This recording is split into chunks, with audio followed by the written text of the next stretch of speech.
Welcome everybody to the Josh and Josh show. It's been like 3 months and we missed we couldn't talk about like all the dope fights we missed. It's of course me, Josh Sanders, along with my partner Josh Frenzy. What's up, Josh? Hey, what's up?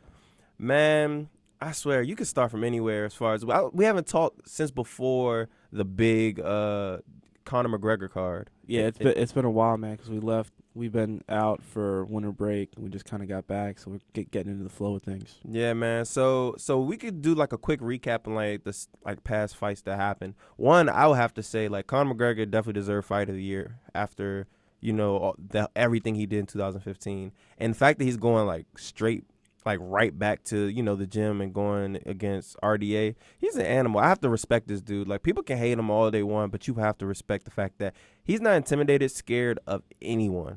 Yeah, he's proven that, man. RDA is a monster. When he destroyed Cowboy, I sat there. I was like, whoa. Yeah. Nobody saw that coming, man. I thought he was gonna beat Cowboy. I didn't think he was gonna murder Cowboy like that.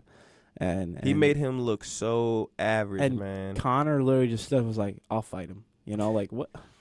Dude, like I respect that. Like, but people who hate on Conor, man, they hate on Conor because they think there's some sort of like history. They think, oh, he talks trash. He must not be a good guy. Like he doesn't talk trash. When's the last time you've heard Conor McGregor say, your mama's so fat or something? He doesn't talk trash. He is really he's an analyzer. The guy can analyze a fighter and call you out on weaknesses and call you out on his strengths versus your weaknesses and how he's going to beat you. And people take that offensively as trash talk. It's really not. Well, the whole red panties line was a little bit of trash talking. Baby, hey man, put on the red panties tonight. Well, when you're making millions, man, you gotta wear the red panties. Hey, I would be happy to fight him. I mean, hey, you get knocked out in 13 seconds, and you make like $3 million. Yeah, can't argue with that money, man. Hey, look, you can't really get too mad at that. At least he's not beating you for 5 rounds. He just knocks you out real quick. Right. But Jose took the easy way out. Yeah, Jose, man, I feel so bad for him, man. Like he went out. That was like the worst way for you to go out as a champ. Absolute worst way. Because, I mean, Dana White said it when Jose Aldo said, I want a rematch. Dana sat there and was like, like, think about it. The fight was scheduled over a year ago. You got injured, had to wait months for it. In the meantime, McGregor wins the interim belt. Then you come back and you get knocked out in 13 seconds. Kind of hard to do a rematch with that, especially when McGregor's so active. Yeah. I mean, I will agree that it's hard to sell just because, who's going to – they're just like trying to sell the Manny Pacquiao and Floyd Mayweather fight again. A lot of people aren't going to buy it because of what they've seen before. A lot of people aren't going to be interested in Jose because they're going to be like, okay, it's going to be the same exact thing. It was 13 seconds. Of course, you got those people that's going to be like it was a little flukish and you really can't control flash knockouts sometimes.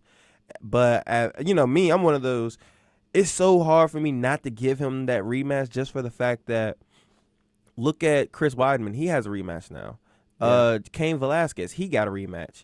Like, you throwing rematches out there like it's nobody's business. But let's be honest, even though he got knocked out in 13 seconds, nobody in the UFC deserves a rematch more than Jose because he's beaten everyone. He hasn't lost in 10-plus years. And, of course, people are going to say, well, he hasn't been that active.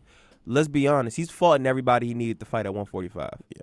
Just like a quick note, this is something that I know, and I think it's very interesting. That Conor McGregor fight that Jose Aldo fought, that was the first time Aldo fought since the new drug test regulations in the UFC, and that doesn't look good, especially since, Joe Rogan called him out. And Barao. Yeah. Joe Rogan called him out and said he didn't physically look the same. They said he looked soft. He didn't look as cut, as big. And then you go out there and get knocked out in 13 seconds. That's not good. So let's say he fights. Let's say he doesn't get a rematch. Let's say Dana White makes him fight another fight. Let's say he fights Edgar, because that's more either Edgar or who else is there? Or Max Holloway. Those are probably the two guys that he'd fight because those are both guys who are hot in the division right now.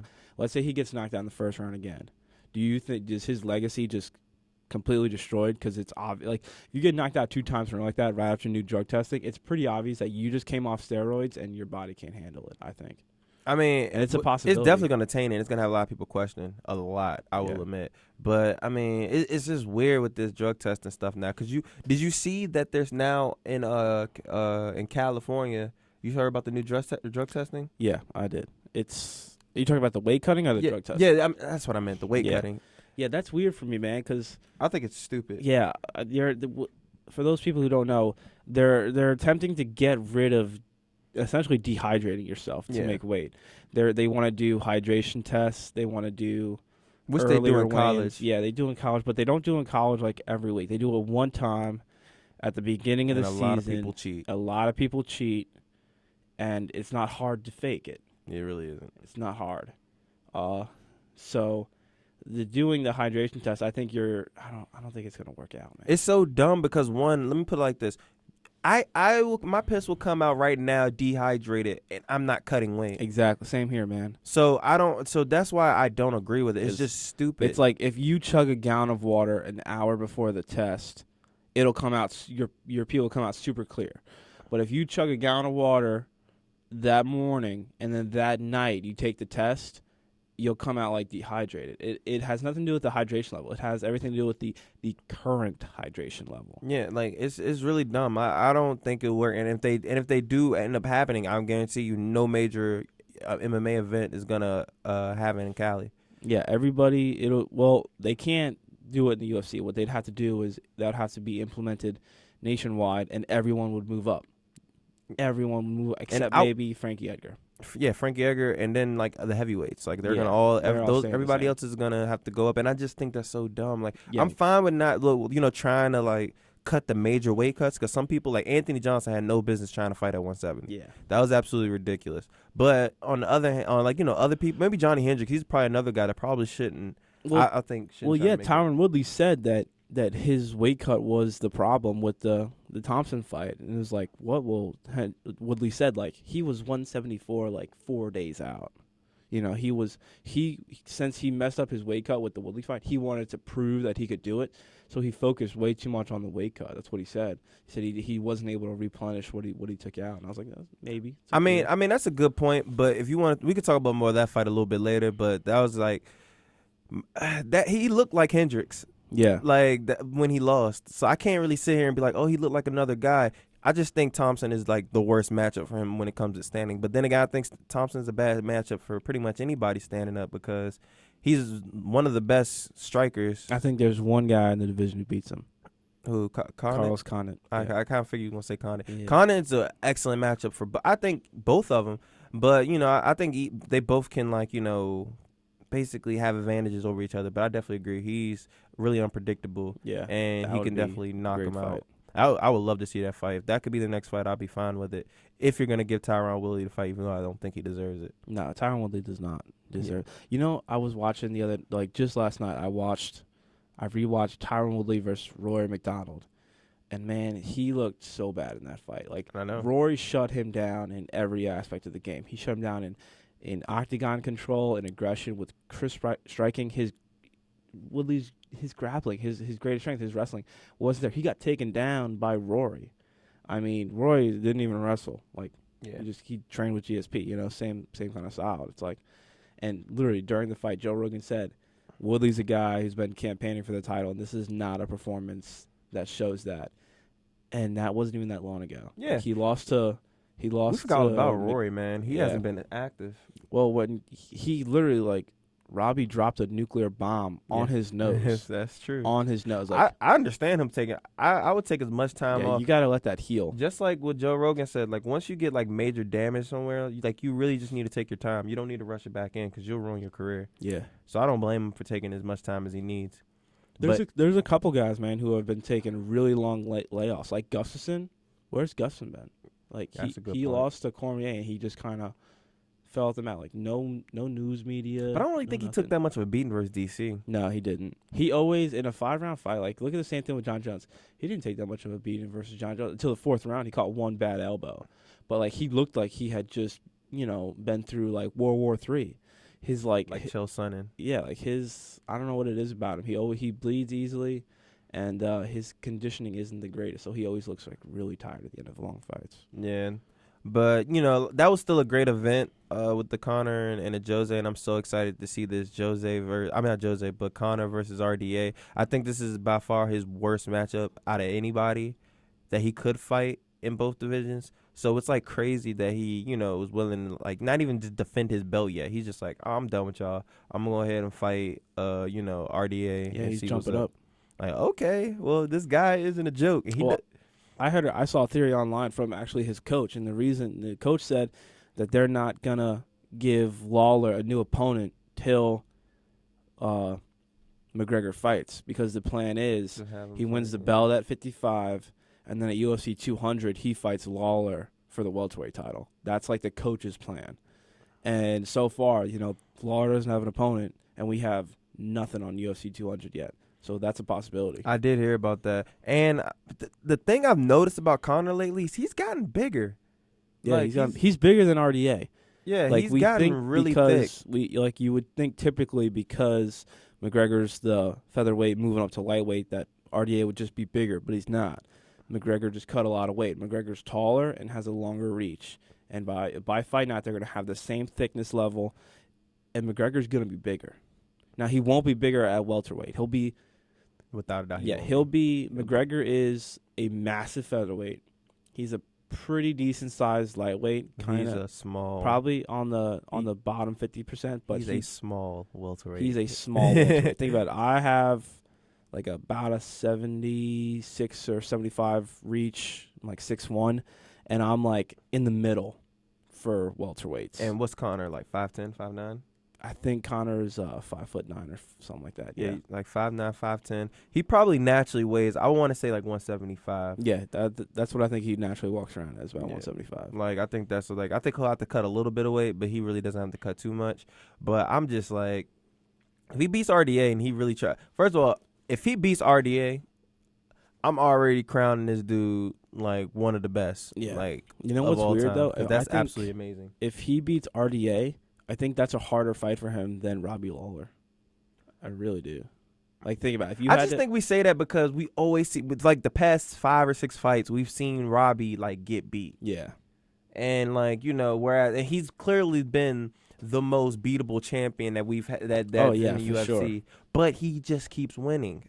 Well, I know the by Carlos, the judges, but I would say the Carlos Condit fight is definitely one of those fights where it's like, I think he lost. yeah. But at the end of the day, I can't sit here and disrespect the guy that every 5th round he goes for it. Oh yeah, he does. You can't really train for that. You can't train for getting tired, and then this guy literally just bring it to a new level in the 5th round. Yeah, That's he has hard to warrior. train for. He's like keen with the warrior instinct. Like, that's what he has. Like, the 5th round, he knows it's up in the air, and he's like, all right, I know what I got to do. He's been there, and he does it every single time. You don't want to see him in the 5th round. Like, simple and plain. He's done it to Johnny Hendricks. He's done it to Rory, and he just did the Carlos Condit. Yeah. Like, the 5th round is not the round you really want to see Robbie. He's the best 5th round fighter I've seen. Yep. The only other person I can think of is DJ. Yeah, he's got a lot of finishes in the 5th round. Yeah. But he's different, though. DJ will beat you up for 4 rounds, win every single round, and then finish you in the 5th. Yeah. Robbie loses every round and then finishes you in the 5th. Like, Exactly. There's a different style. Like, it's just like, I'm gonna get you tired. It's like on the Rocky one when he was fighting. Rocky. When he was fighting, Mr. T. Yeah. And he was letting him tire himself out. And then he was like, in the later round, knocked him out. Or the fighter where he's talking to his brother, he's like, you gotta let him punch himself out, Dick. Punch himself out and take it to the body. Like, that's Robbie Lawler right there. I mean, it's a decent strategy if you know a person tires out and they throw a lot of heavy punches. Like, Anthony Johnson's another guy who throws a lot of heavy blows. Even though we didn't get to see it with his last fight, because, oh, God. Ryan Bader embarrassed himself. Like, taking the stupid... He fought... Anthony Johnson's a scary guy. I understand that. But you're a UFC fighter. You can't fight scared. He fought scared. I was at my girlfriend's apartment. We had just gotten back from I forget where, and we made it just in time because I was like, I want to watch Ryan Bader fight because I really thought Ryan Bader was going to, Daniel Cormier him and just kind of grind him out and get a decision win. And I wanted to see it happen. And he goes out there to fight. I'm like really excited. And she's standing there watching, and he gets obliterated, and she just laughed, and I was laughing too, it was so funny because that was when I had the sinus infection and all the problems because we were gonna do the podcast then, but I couldn't because I could barely talk, and I'm sitting in the emergency room later on that night because my insurance reasons and to get medicine for my throat, and I'm sitting there and I tell my girlfriend if Ryan Bader can make it through tonight, then so can I. Like, it was that bad, like that, like. I saw like a media article and it said like something about Like there are some nights that you will never live down in your entire life that are so bad, so embarrassing that they will haunt you forever. And Ryan Bader is now the proud owner of one such moment. I was like, it's true, man. That was really like you took a dumb shot, then you went for Kimura, and you let this dude full mount you. Why? My thing was why sell out for the Kimura, knowing that one right now Anthony Johnson is at his strongest, so he will be able to muscle out of it. Two, you let him full mount you, and as soon as he full mount, you should have basically tapped out because just save yourself the brain damage. Save yourself some brain damage because he was going to just wail on you. But the thing is, he wasn't even going for the Kimura to finish, because to finish a Kimura, you need angle and space. You can't finish a Kimura from directly under someone, but he didn't attempt at all to get space and angle. He literally just was holding onto the Kimura so Anthony Johnson couldn't use that arm to punch him in the head. That was like literally like, don't hit me, don't hit me. But he rolled with it though. That's the thing. If you're gonna keep just keep it while he's still on top of you and try to work your way up. Yeah. He got it and tried to roll with it like he really was trying to crank it, and I was like, you're an idiot. Yeah. Like me and my girls watching it at the Green Turtle, it's like a little sports bar, and like I kind of like I didn't really force her, but I was like, hey, you wanna watch this fight? Because she never really seen MMA before, so I'm trying to get her into it. So she loved it, but she thought it was so funny when Ryan Bader got knocked. She was like, I know it's not over already. I was like, yep, it's over. He's asleep. Ryan Bader, man, he's knocked out. He was laying face down against the cage, man. Like that was embarrassing. Anthony Johnson, he just like out there laying prone, man. Yeah, like it was like at first he was covering himself, and then next thing you know, like he's not covering. It was himself like two punches. He went from like being totally conscious and fine to just out cold in like 2 punches. That's so ground and pound, man. No, and speaking from that card, we have to talk about the hype machine that got derailed. Now Sage Northcutt, he lost his first MMA fight. Now, I don't know if you heard, but he's now moving to TriStar full time, and because he was a student at Texas A&M, I just found that out. Yeah, and I think he still is. I think he's just taking it online. Yeah, he said now he's gonna have to figure it out, but he's moving to Canada now and gonna do it that way. My thing is, how you think that works? I think it worked, man. It's hard to look at this kid, man. I'm 23. This kid is 19, and I'm looking like, where was I when I was 19? Like, this kid is like, he's a stud in every way. Like, he's got a lot to work on. But who doesn't at 19 years old? You know, like now he's moving to TriStar. He's gonna be having good coaching. Like, I think he's gonna help him out a lot. The only thing that was sad about that fight was the guy he lost to. I looked at that guy when he walked out of the cage, and that guy was an embarrassment to the UFC. That guy should be fired from the UFC right now. Brian Barberino, whatever your name is, you need to either discover what a gym is and actually, stop eating cheeseburgers every day or get fired, because Josh is calling you out. I will fight you right now. And I'm a welterweight, so this works because you fought at welterweight. And I will beat your ass in front of the entire America, because literally I saw your body and you had like saggy man boobs, you had 0 abs, you had 0 muscle definition, and even going to technique, you just even your there. technique you got was muscled terrible by a 155 pounder. Yeah, it was bad, man. Is he like he trains with and the weird thing is he trains with Benson Henderson at the Fight Lab, so it's not like he's like some loser that UFC handpicked to lose to Sage Northcutt. He comes from a legit school with legit training partners. So how does he look like that? There's only one explanation. He's not about that life. That's what it comes down to. You can't live that lifestyle and look like that. It's like there are some guys on like, let's be honest, like there's some guys on the wrestling team. We put in hard workouts every single day, and there are some guys on the team who just don't have the physique that they should. And because they're not about that life. They go from working out hard in the wrestling room to eating ice cream for breakfast and lunch. Like that's not how you can do it, man. Nah, I feel you. But yeah, that was a bad fight. That whole fight card, man, was really embarrassing in a lot of ways. Yeah, there was a lot of there was a lot of low skill guys fighting on that card, and it looked it. Yeah, I mean, hey, it was a free fight. Like so my girlfriend watches as many fights as I do, pretty much. She loves watching the fights, and she said they looked bad. And I mean, she's not an MMA expert, but she has some knowledge. And we were just sitting there watching. I was like, this is just bad. My thing with Sage is I don't want him. This is why I don't care for hype, and then I don't really care for all that build up stuff. One, it's like, is he gonna be one of those people that always had great potential, but he just plateaued? Or what happened? Let's say right now he's 19 and he's at his peak, and he doesn't, get much better. And this is what we get. We get a guy that can strike, that flashes a little bit, but his cardio isn't that great, and he gasses out, and then he gets choked out. Or, his submission game just isn't going to be that well developed when it comes to a real fight. Like, coaches can only do so much when it comes to certain things. And I just don't I just don't really care for hype. And I like when the hype is actually real. But in this case, I kind of knew just from the get-go, I'm like, this kid isn't that good yet. Let him, develop in another league instead of coming to the UFC right now. Yeah. And he's already on, a main card of somewhere. I feel like he should probably, when he's actually at his level where it's like, okay, he's a few fights away from being great. Let's put it like this. When John Jones first came into the UFC, he was a project. He wasn't, John Jones yet, but he was getting there.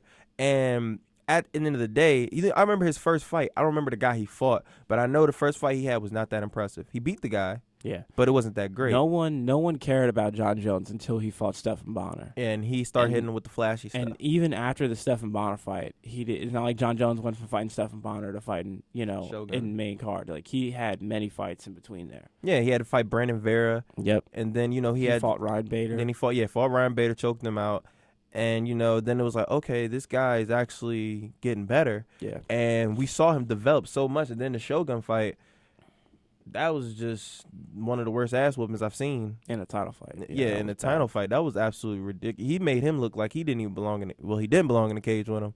And he was the challenger. Yep. So, I like it when you do it like that. Or when the guy's just actually when his hype or his, his potential is so good that it doesn't even matter. He's not even there yet, technique wise. Sage isn't that kind of guy for me. He's a guy that he looks good. He has the blonde hair. He has the 6-pack abs. He has low body fat percentage. He's good at he's good at karate and taekwondo, whatever he does. But he's at one of the worst divisions to just be okay technically when it comes to the ground and all this other stuff. 155-pound division is not the division where you should bring in, I think, potential, because there's just too many dogs in that one division. You have to give him bums, because if you give him anybody in the top 15, top 20, he's fighting somebody good. Oh, yeah. Joe Lozon isn't even in the top 15 anymore, and this guy is still somebody you have to watch out for. Yeah, Joe Lozon's murder. I just don't. I don't really. It's the weight division, and it's just the fact that he's potential. I just don't really care for it. I think the UFC is slowly growing to the point because, over time it keeps making more and more money, which is great because they were, millions of dollars in debt early, in the company's history. A lot of people don't know that, but the Fertitta brothers invested all this money into the UFC. They were losing it for years and years, and then finally they started making money. So they're still, the organization is still building. Yeah. And right now, when we think of the UFC, we think of the top 15, top 10, top 20 or so guys in the world in MMA compete in the UFC. And I think the UFC is growing to the point where eventually the UFC is going to have the top 15 guys in the world, and then there's going to be almost 2 tiers of the UFC. There's going to be the top guys, and then there's going to be the low guys. These guys, they're kind of doing it now. With CM Punk, they're bringing in these You heard about him though? Yeah, the back surgery and stuff. Yeah. But look at CM Punk. They're bringing in him, and they're bringing in these guys to fight him who are 1-0, 0-0, 2-0, 1-1. Yeah. These guys who clearly don't belong to the UFC, but they're not bringing them in to fight for top 10 spot. They're bringing them in to fight each other. So I think eventually there's going to be 2 tiers of the UFC. There's going to be the lower tier, and there's going to be the upper tier, and it's going to be blatant. They're not going to say it outright, but it's going to be blatantly obvious which tier you belong to. Yeah. and people are going to try to break through into that top tier. I mean, I understand that, and I mean that'll be fine. Or you just have a D League or something like that, just like how NBA has a D League. The NFL used to have a European League, and that's where if you weren't that good, they'll have you go over Europe, and they'll have you play football games with the other guys that are free agents or practice squad players, so you can earn a spot. If you want to do something like that, then fine, because you just want to keep people, because there's certain prospects that are gonna go to the UFC. Let's say NCAA wrestlers like Ed Ruth. How he signed that contract to Bellator and stuff like that, and he hasn't even fought yet. but you just know the potential is going to be there. He's a big name wrestler. You're going to get all the wrestling fans to be interested. We've seen him wrestle, and we know he's a freak athlete. Yeah. So now it's like, okay, can he fight? And they already got a bunch of NCAA fighters as well. Like I don't know if you seen lately, but Darian Caldwell, he's been getting into it with what's his name, Aljamain Sterling. And them two have been getting into it on Twitter. Yeah. And talking about, like, who's the better fighter and who's, because I guess they want to fight each other. And I think that's an absolutely excellent fight. Like, my thing about Sterling is he's unpredictable with his striking, but he has flaws in it. Like, Caldwell's solid, man. He's always been. I've been telling people Caldwell is actually a NCAA fighter that's panning out with the UFC. Bubba Jenkins, and he kind of does not like me. he isn't there. I don't think. Like, I'm not the biggest fan of him fighting. Like, he's a great wrestler. He's a cool dude. But when it comes to this MMA fighting thing, I don't think he's gonna like be champion. Yeah. Like the current way the UFC does it, like rather than having the lower tier and the upper tier, they just let all the other promotions have fighters, and then when they get really good, the UFC buys them up, and then they come to the UFC and they're a top contender. Problem with that is contracts. These guys sign contracts with these other promotions, and sometimes they're hard to get out of. The UFC doesn't want to buy out their contract, or the company doesn't want to sell them to the UFC. They want them. These guys are the stars of their show, So you're going to solve a lot of these contract problems. Like, the most famous one was Eddie Alvarez. The guy didn't fight for like 2 years because of contract dispute, So, and that happens all the time on lower levels that we just don't know about. Like, we don't hear anything about this 8-0 nobody who contract didn't pan out, and the UFC has to wait like 8 months to buy him. Like, you did solve all the contract problems that the UFC had, like a lower tier of their own, which I think they're slowly building towards. By the way, Eddie Alvarez is absolute dog for, like, ever since he came to the UFC, he was like, I want to fight the best, and he's fought literally nothing but the best. Yeah. And you got to pay respect to that. And he's smart. Like, his last fight, he knew that if he tried to make this fight exciting, he would lose. Game plan, man. It's all about game plan. I mean, I hate when people complain about that. That's what MMA and the UFC is, man. That is he imposed a skill set on Pettis and shut him down. That was beautiful to watch. yeah, you got to be smart, man. I'm not about to sit here and fight. I'm fighting a dynamic fighter, one of the most dynamic fighters in the UFC. I'm not about to sit here and try to make this exciting just for y'all when I'm trying to win a title. Like, if I'm sitting here and I'm like, yeah, I just want to make it exciting, yeah, I will. Okay, that's what I said. But if I want to be champion, I want to win. Yeah. That's number one. Exactly. And I'm fighting somebody who I know is more dynamic than I am when it comes to striking. He has kicks out of nowhere. He has his jiu-jitsu is good, is great. His hands are pretty good. So I'm not about to sit here and try to, risk something when I know I can easily grind him out for 3 rounds and win this fight. I'm not going to risk it. That's stupid. Exactly. You may not like it, and that's what people, like the casual people, got to understand. Like, you may not like every single fight, but you got to understand, like, these guys are fighting smart. Like, the only thing I don't like is when people talk shit, and then, they'll sit here and act like they're trying to make this fight exciting. This is why I don't like Rashad Evans. Rashad Evans is, like, one of the fighters. He's probably my most hated fighter. I hate watching him fight. He always try to hype his fights up and try to make it seem like he's going to go for the knockout. He's going to knock somebody out. Rashad, you haven't knocked nobody out in about 5-6 years. Like, I every time I see a card with his name on it, I don't even get excited anymore. I'm just like, okay. Yeah. And who is he fighting? He just got booked for a fight. Shogun.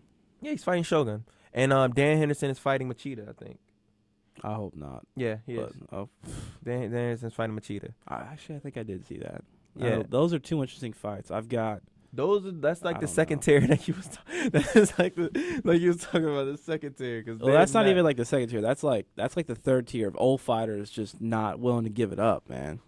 I agree. Like, I don't. like Machida, I think is close because like Dan Henderson's been losing, but he's That means lost he some moved back decisions. up. Yeah, but like, Or maybe Henderson moved down. Who knows? yeah, we'll see. I'm about to look it up now and see what weight they're fighting at. But but I know they are fighting. Yeah, that'll be interesting to watch. Everybody, but those are big names, man. They sell tickets. That's what people like to see. So the UFC is gonna keep them fighting for as long as they can. I'm just not interested in Rashad Evans fighting. I Yeah, could me care neither. less about it. Especially him fighting Shogun. Like, I'm surprised Shogun hasn't retired yet. Like, why are you still fighting? Yeah, there's a lot of good fights coming up, man. Like The John Jones Daniel Cormier 2 card is looking to be stacked. Yeah, as long as freaking John Jones gets a personal driver. Yeah, man. I don't even want to comment on his legal activity because unless it affects him in the cage, I don't care. No, I legitimately really don't care either.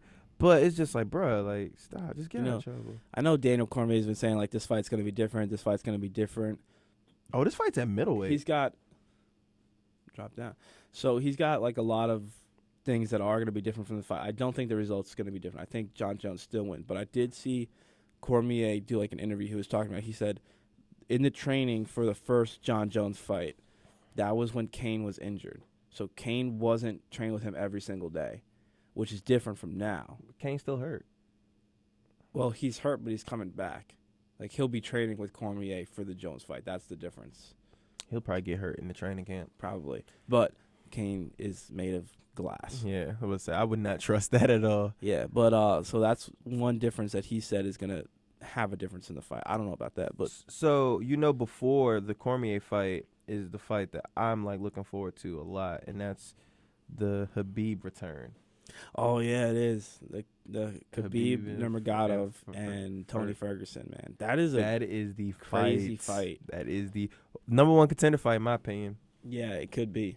I think it should be. If Tony Ferguson wins, I don't think you can deny him a title shot after all he's done. He's dominated. Yeah. He's come out with some crazy wins, and all his fights have been good. Yeah, they've been solid fights against solid competition. Yeah, and I mean, he's an exciting fighter. His stand up is so awkward and like quirky and weird, but it's just so effective at the same time. He wears everyone out.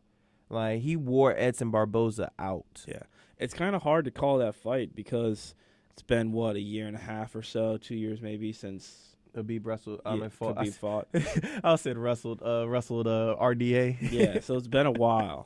So it's like we're comparing it to that day, when he last fought. Yeah. So it's hard to call. I think if Khabib comes back at the same level that he left at, I think he wins. Oh, me too. I think I personally still believe he's the best lightweight in the UFC. Or actually, I think he's the best lightweight in the world. I think he's a dog, man. But that layoff can hurt you. Or you could be like Cruz and say there's no such thing. No such thing as ring rust. Ring rust, man. Like that's one fight I want to see again, man. I think who else is gonna fight? Like they've been talking like what they've been saying? Faber. You know what they've been saying? What? Well, Faber, yeah. Actually, they said they're gonna book that more than likely. Please don't do Faber. But it's actually funny. Did you hear what Faber said about the fight though? He said it was pretty clear to him that Cruz won. Oh yeah. Yeah, he said he pretty much. Well, he's been mad at TJ lately. So. Well, but the thing is though, this is why I actually respect Faber. Faber was talking about the whole situation, and he was being like as honest as he could be about how he feel about TJ. He was saying that he actually still cares about TJ. See, he still like wants to be friends. Just weird that he just ended up being a little shady about the whole situation. But he just was being honest about it. And he was saying how like he thinks he's gonna end up being the one that fights Cruz next. But what I've been hearing through the grapevine is that let's say Edgar loses again. I heard he can and he would go down to 35. That'd be intense. That'd be a great fight. Now, you want to talk about another fight with movement. Yeah. Frank Edgar brings him good footwork in boxing, too. Yeah, like, that's just, oh, my goodness. The possibilities at 135 with that. You have TJ versus Edgar. Well, I think Edgar would dog the living hell out of TJ. Yeah. Then you got Edgar versus Cruz, and I love Cruz to death, but I think Edgar needs to win that 45-pound belt, though, first. I think he can do it, man. I think he can. I think he could beat Conor. Yeah. I just think Jose's a bad matchup for him. Because he can't use. I think the Jose from 2012 is a bad matchup for him. The Jose of today, I don't know. We don't even know if that guy can fight, man. We don't even know if he can fight. That's not fair, but that's hilarious. It's true though. Hey, look, you might be right, so I can't sit there and disagree with that. When it comes to the whole TJ Faber relationship thing, I think like when all BS aside, I think what happened was Faber and Bang had a massive falling out, and they hate each other. And TJ was best friends with both. And essentially, when you got two best friends and they hate each other and they leave, you got to pick one. That decision comes out, and he picked Bang, not because he doesn't like Faber. I'm sure he still loves Faber, but he had to pick, and he picked Bang. and I think there's some hard feelings about that. But I honestly think that's just what it was. As messed up as if I was in that situation, I would have chose neither. I would have went somewhere else. No, seriously, I'm not about to. There's certain things that are more important to me than like I feel like if I'm a great fighter, I just feel like I just need to have great coaching. There's a lot of great coaching out there. I'm not gonna sit here and choose between two of my really good friends because that's gonna bring tension into my life even after I'm done fighting. And I'm one of those people that believe that you need to still have your close friends, the ones that you grew up with or trained with for most of your life and stuff like that. You need those guys because when you're done fighting and stuff like that, who are you gonna have?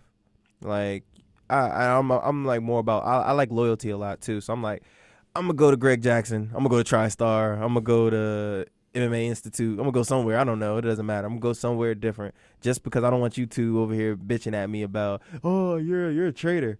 And then I gotta hear freaking Conor call me a snake in the grass. Yeah. Like I don't want to have to deal with that. But that UFC Fox card that they announced is actually they always put solid cards on Fox. But you have the Habib and Ferguson. You have Shogun Rashad. Lyoto versus Henderson. That's all one card? Yeah, one card. That's a solid card. And then you have Rose versus Tisha Torres. Okay. And Rose beats the hell out of her. Well, this will be a rematch. Tisha beat her last time. Really? Yeah, just wrestled her. Yeah. That's all that was. Rose gotten better, man. After that PVZ fight, yes. Man, I was like, she beat the living shit out of Paige. I've never seen an ass whooping for 5 rounds again, or like for a girl. I gained a lot of respect for Paige in that fight, though. Yeah, she kept fighting. I thought she was kind of this like prissy kind of blonde girl who was really only there to fight setup opponents who weren't that tough. But she was tough, man. In that fight. She showed tough. That she's a beautiful girl and all that stuff, but she is here to fight. She has a tough side that she's not a bitch. She wants to fight. And I respect that about her. I was like, damn, son, she's still coming forward, trying to throw punches, trying to fight, trying to wrestle. I'm like, a lot of people would have been shook and let Rose be the aggressor. Rose was whooping her ass, but Rose really wasn't that much of the aggressor, Rose was always pushing forward. She just had no head movement and was getting capitalized every time. But another fight that I'm like really hyped for because it's so unpredictable what's going to happen is the JDS versus Ben Rothwell. Ben Rothwell has to be. He's a good comparison. He's like you remember Royal? Yeah. He's like there's this guy on our Liberty wrestling team. His name is Royal. All right. If you was to watch him practice, you saw him take shots, and pretty much the first 5 seconds of the wrestling match, you would assume he sucks. His movement, everything's awkward. He looks stiff. He just doesn't look like he has any technique. He's just not good. You would assume this. But this guy was a D1 wrestler. I've seen him pin D1 wrestlers. I've seen him pin people that are twice his size. And you're just like, what the hell is going on? Why is he winning? He looks like he sucks. That is Ben Rothwell. Yeah. Ben Rothwell, you assume, you look at his face, you hear him talk, his whole being is awkward. You'll be like, oh, he sucks. He's going to get knocked out. The first minute of the fight, I thought he was going to get knocked out. He was getting picked apart. He was just getting punched in the face, and he wasn't doing anything. And I was like, all right, he's going to get knocked out eventually. You assume that with all his fights. Same thing with Overeem. I was like, okay, Overeem's going to end this fight. Who else did he fight? I assume he was going to end it. Matt Matreon, I thought was going to end it. I was just like, these guys are going to knock him out. For some odd reason, somehow, some way, he wins by finish. Yeah. Well, first of all, I think he's huge. You got to look at that Ben Rothwell. The guy is a legit heavyweight. I mean, he is huge, both in height and in width. He's not only super tall, he's super thick. Kind of hard for a lot of guys to deal with when you're talking to. He was way bigger. Yeah, he was so much bigger than Josh Barnett. So much bigger. Josh Barnett looked like a weight I don't know if he's below. losing. Was he always just that? I swear he's gotten Barnett, smaller. I thought Barnett looked smaller too. Yeah, he's gotten smaller, which is. I mean, but I think he looked more athletic though, because he usually is pretty wide at the hips. Barnett is usually kind of fat. I thought he looked much more athletic, but smaller, which is probably healthy for him, but it didn't work out in the fight. If you're gonna do that, drop 205 because you fighting heavyweights, especially somebody like Ben Rothwell, who is humongous. He was humongous. That weird choke that he gets too is just absolutely hilarious. Well, I was listening to Joe Rogan and they were talking about it, and what they think it is because when somebody in a fight when everyone has gloves on and there's just all these fingers everywhere, it's kind of hard to see what goes, especially when when Ben Rothwell's on top, it's kind of hard to see under him and what he's doing. But essentially, what Joe Rogan thinks he's doing is he's doing a 10-finger guillotine. You know what that a 10-finger guillotine is? Like, you lock your fingers like that, and then you just pull up like a regular guillotine. Yeah, I did that before. Yeah, so that's what they think he's doing. They think he's calling it something weird, but essentially what they think he's doing is a 10-finger guillotine. And it's just crazy how it just works. Yeah. I mean, it's ridiculous. He tapped out Josh Barnett, which is absolutely like that made me earn respect. I did not. I didn't care about that he beat Matt Matreon. I didn't care that he beat Overeem without the steroids. I didn't really care. But I wasn't impressed. I mean, I was like, okay, he won. I think I was like getting more entertainment out of it. I was like laughing, that he was winning these fights. But after him being like tapping out Josh Barnett, he's a contender. Yeah, right that now, made man. me say, oh shit, he's actually. He's a contender. He's Yeah. actually pretty serious right now. I have to actually watch out for him. So now it's funny that now he's fighting Junior Dos Santos, and now I'm saying that he probably will beat Junior Dos Santos. I think he's beats Junior Dos Santos too, which is good because, man, we have a lack of fresh contenders in the heavyweight division, man. I'm tired. Like, there's certain fights that I really want to see a rematch where there's like, it was a really tight fight or something happened like Cruz and Dillashaw. I want to see an immediate rematch. Likewise. I like the immediate rematch between Rockhold and Weidman.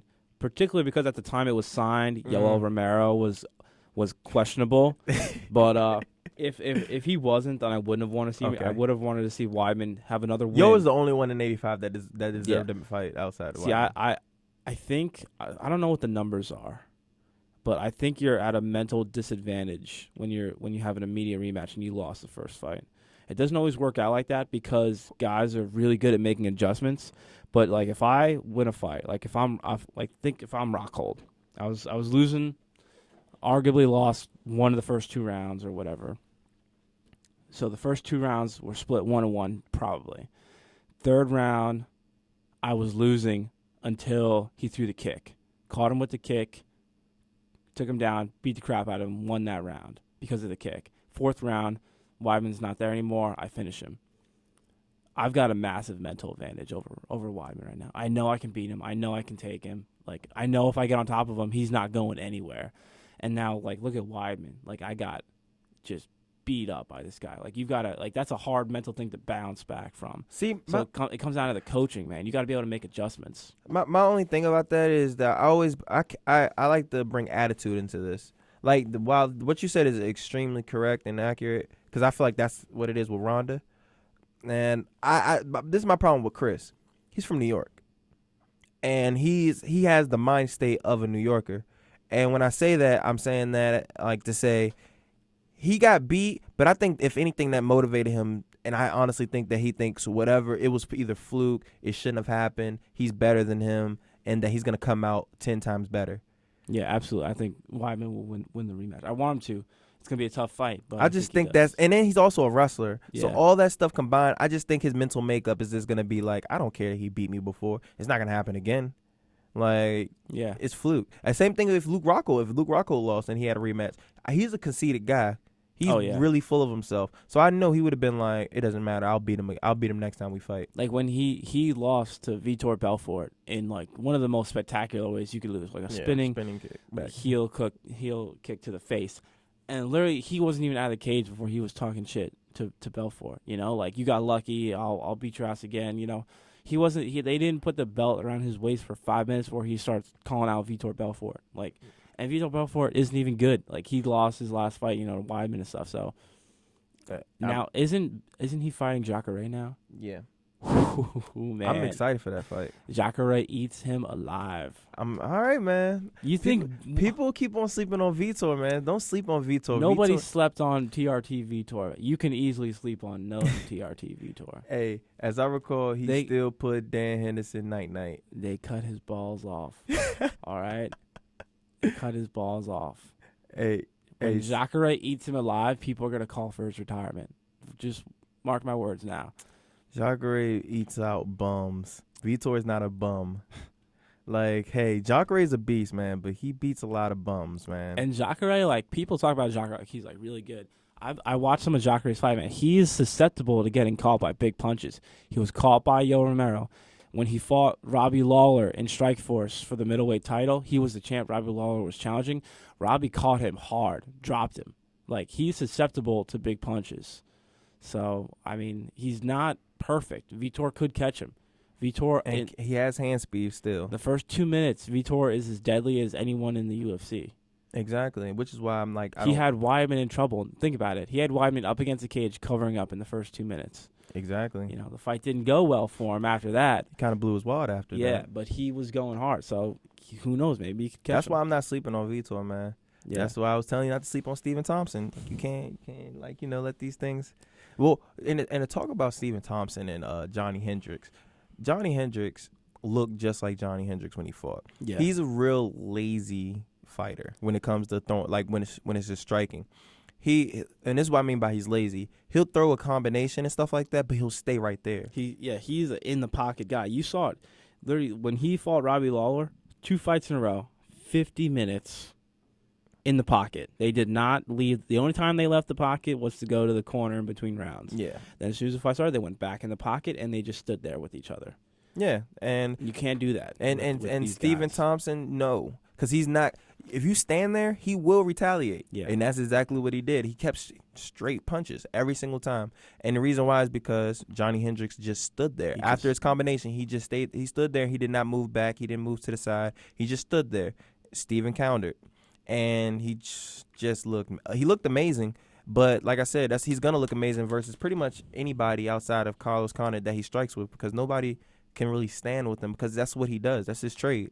Exactly. I mean, Hendricks I don't know if he had a bad game plan or what that was, but he looked like he was like in a it looked like Stephen Thompson brought a knife, like a gun to a fist fight, man, because Hendricks looked scared. He was like, what's happening? After he went for that first takedown, got him up against the cage, Thompson stuffed him, and then it was like, what do I do now, coach? Well, I stand there and get beat up. That was essentially the game plan. He trains with Weidman, right? Who, Thompson? Yeah. Yeah. Yeah, so the wrestling coaches there has done an absolutely great job, like with his wrestling. So because that was clearly his Achilles heel. That's the only reason why he lost to Matt Brown. Yeah. So now that he's getting, and he's only gonna get better with this takedown offense. Eventually, nobody's gonna be able to take him down. And the best thing about it now is that pretty much his next fight is more likely gonna be against a guy that's gonna want to stand with him. The only person that might want to take him down will be Tyron Woodley if he fights him. I would avoid Woodley, not because I'd be afraid of him losing to Woodley. I think he beats Woodley, but because Woodley, man, is just like, he's not the most exciting fighter. Like, and Stephen Thompson right now is riding this wave of exciting. Like, he's not going for a title shot because he's whatever, because of who he's beat. Because besides Hendricks, he really hasn't beaten anyone in the top whatever. He's really on that wave. Ellenberger's trash. He's on that wave because he's super, super exciting, Like, so I think his next fight should be Matt Brown. I think he should avenge the loss to Matt Brown. Matt Brown is super exciting, too. That'll be a stand-up war, and the winner, if Thompson wins, would get a title shot. I think that is the kind of fight that he needs to keep that wave of exciting, the most exciting guy in the division right now going. I don't think that's going to be a war. You don't think so? No. Oh, you think he eats Matt Brown alive? Yeah. We'll I think he hits him with a kick somewhere. It's weird. Gonna end it. Matt Brown is known to be a great striker. He's got a lot of knockouts and stuff on his career, but they have different styles, man. Stephen Thompson is an open distance karate kicking fighter. Matt Brown is a heavy clinch fighter. A lot of knees, a lot of elbows from the clinch, a lot of dirty boxing. He doesn't do as well in the open distance. You saw Eric Silva drop him with a body kick, so he might eat him alive unless Matt Brown can get him up against a cage And make it ugly. I mean, Matt Brown, he gets you up against a cage, but not with the intention of taking you down, which is what Hendricks' intention was. He gets you to the cage to hold you there and use dirty boxing to beat you up, which he might be able to do. Yeah, that's true. So that's a good point. We'll see who. It really comes down to Matt Brown.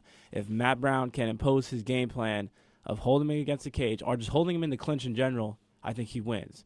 If he can't close the distance and Thompson's able to use movement, use kicking to keep that kind of karate range going, that kicking range going, he'll eat him alive. If he stays in that range and Matt Brown is that dumb to do that, then he deserves whatever happens to him. Yeah. But, I'm just excited for Stephen Thompson because I love his style.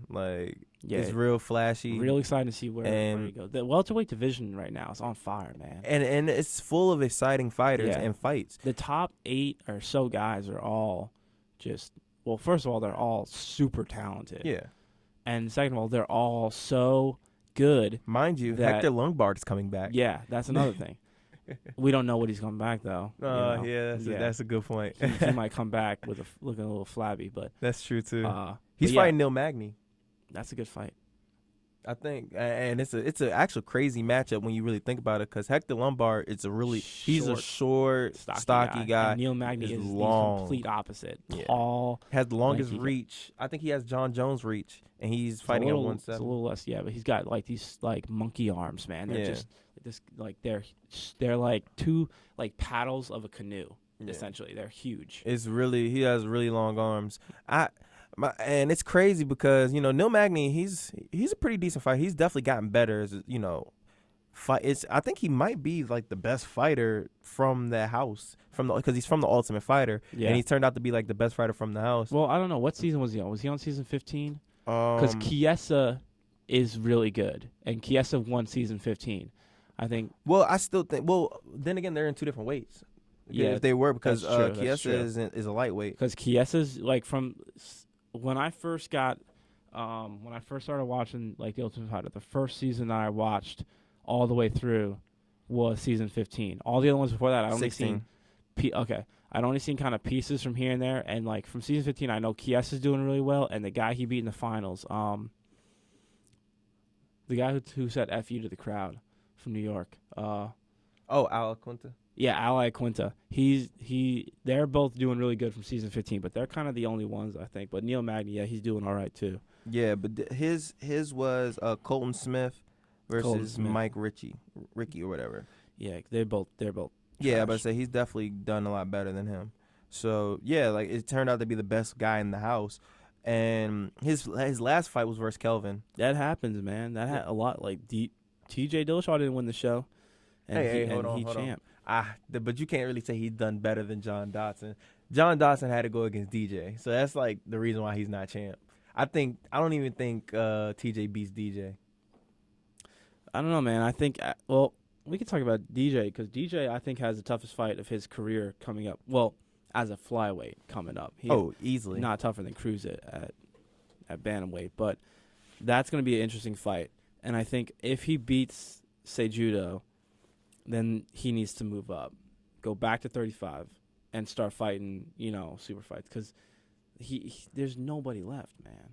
That's a fact. I do not want to see Joseph Benavidez 3. Oh, no.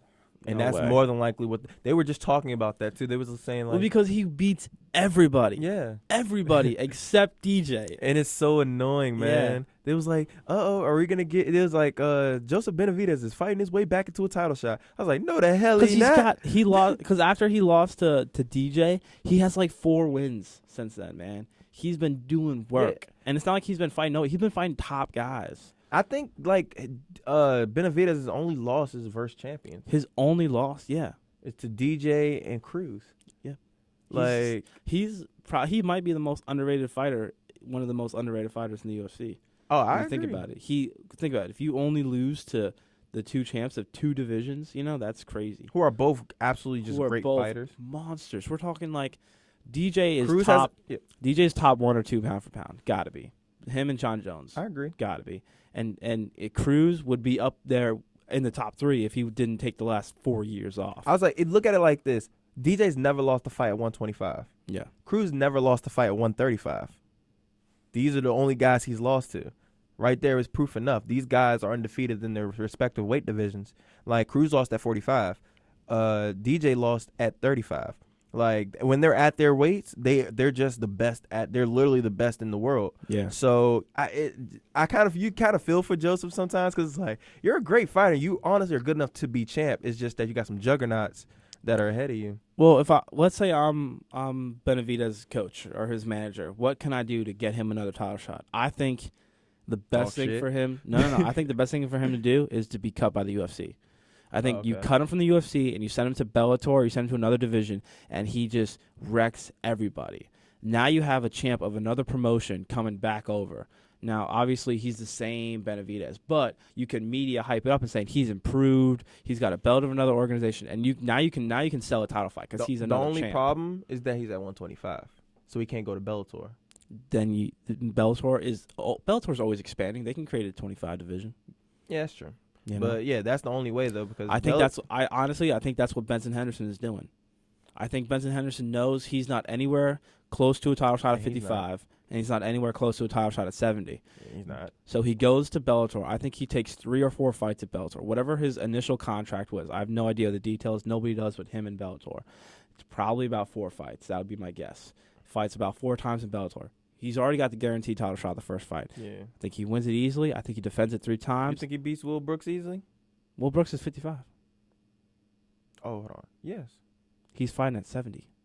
Oh, he's fighting at 70? Yeah, he got the guaranteed title shot against Korshkov at 70. Oh, I thought he was. I didn't know if he was Mm-mm. going 55 or 70. I thought the I only think reason. I think he beats Brooks too. I thought the only reason why but- he bumped up was because he knew he wasn't getting the title shot. No, he got an automatic title shot at 70. I think he wins the belt. I think he defends it 3 times, and then I think they go to renegotiate his contract, and he goes, "Thanks for your time." Goes back to the UFC and gets like either a number 1 contender fight or a title shot. I think that's a proven, because like think about it, like the UFC, like yeah, it's a sporting organization, and we have to worry about keeping it legit and everything like that. But also it is a trailblazer. It is the first of its kind, and the reason why it's successful is because people buy it and people want to see it, and it makes money. If it doesn't make money, you can't sell it. So that's why we see these matchups. That's why people want to complain and bitch and moan about CM Punk being in the UFC. You know how much money they're going to make with CM Punk? Whether he could get knocked out, he could win by knockout, he could go out there and look like a scrub. It doesn't matter. People are going to buy it. That's so true. There is like sporting decisions that have to be made, but there's also, you got to make money like MMA is alive because of the UFC, and it has to be successful. So like when you look at fights and how to sell a fight, a champ of another promotion versus your champ is always a seller. Yeah. You make a poster with 2 guys with belts, that sells instantly. All it takes is that one poster. You got 2 guys facing each other. They both have a belt on their shoulder. One says UFC, one says Bellator or Strikeforce. They didn't do that or with whatever. Connor, did they? No, and Connor called them out on that. Yeah, I was crap. about to say that was weird that they didn't do. I was looking at the post like, why Yeah. did they just give them both belts? Because they're both champions. Dana White said the reason is because the 45-pound belt is not on the line. If RDA beats Connor, he doesn't win the 45-pound belt. Connor's still but the champ of 45. That's just stupid. Exactly. And Connor called them out on it, and Dana was like, I guess he's right. So now apparently they're making a new poster. Yeah, I was always wondering. Now I saw the poster, I was like, I mean, he still is champ. Yeah, because like you're making him seem like he's just straight. It is like a super fight in a way, straight up. But yeah, they try to sell like he's just another challenger, and he's not. Like I feel like if you're gonna have, like, let's say if if he beats RDA and he does fight Robbie at 200, he should have both his belts. Yeah, like, and have Robbie with his one. Dude, that'd be awesome if he let's say he beats Robbie Lawler at 70. He'd take a picture like Mike Tyson did when he had the 3 belts, from the WBA and everything like that. He had the 3 belts. He had 2 on each shoulder, 1 around the waist. Yeah, That'd be sick. that would be. You think he's the greatest of all time if he wins all 3 belts?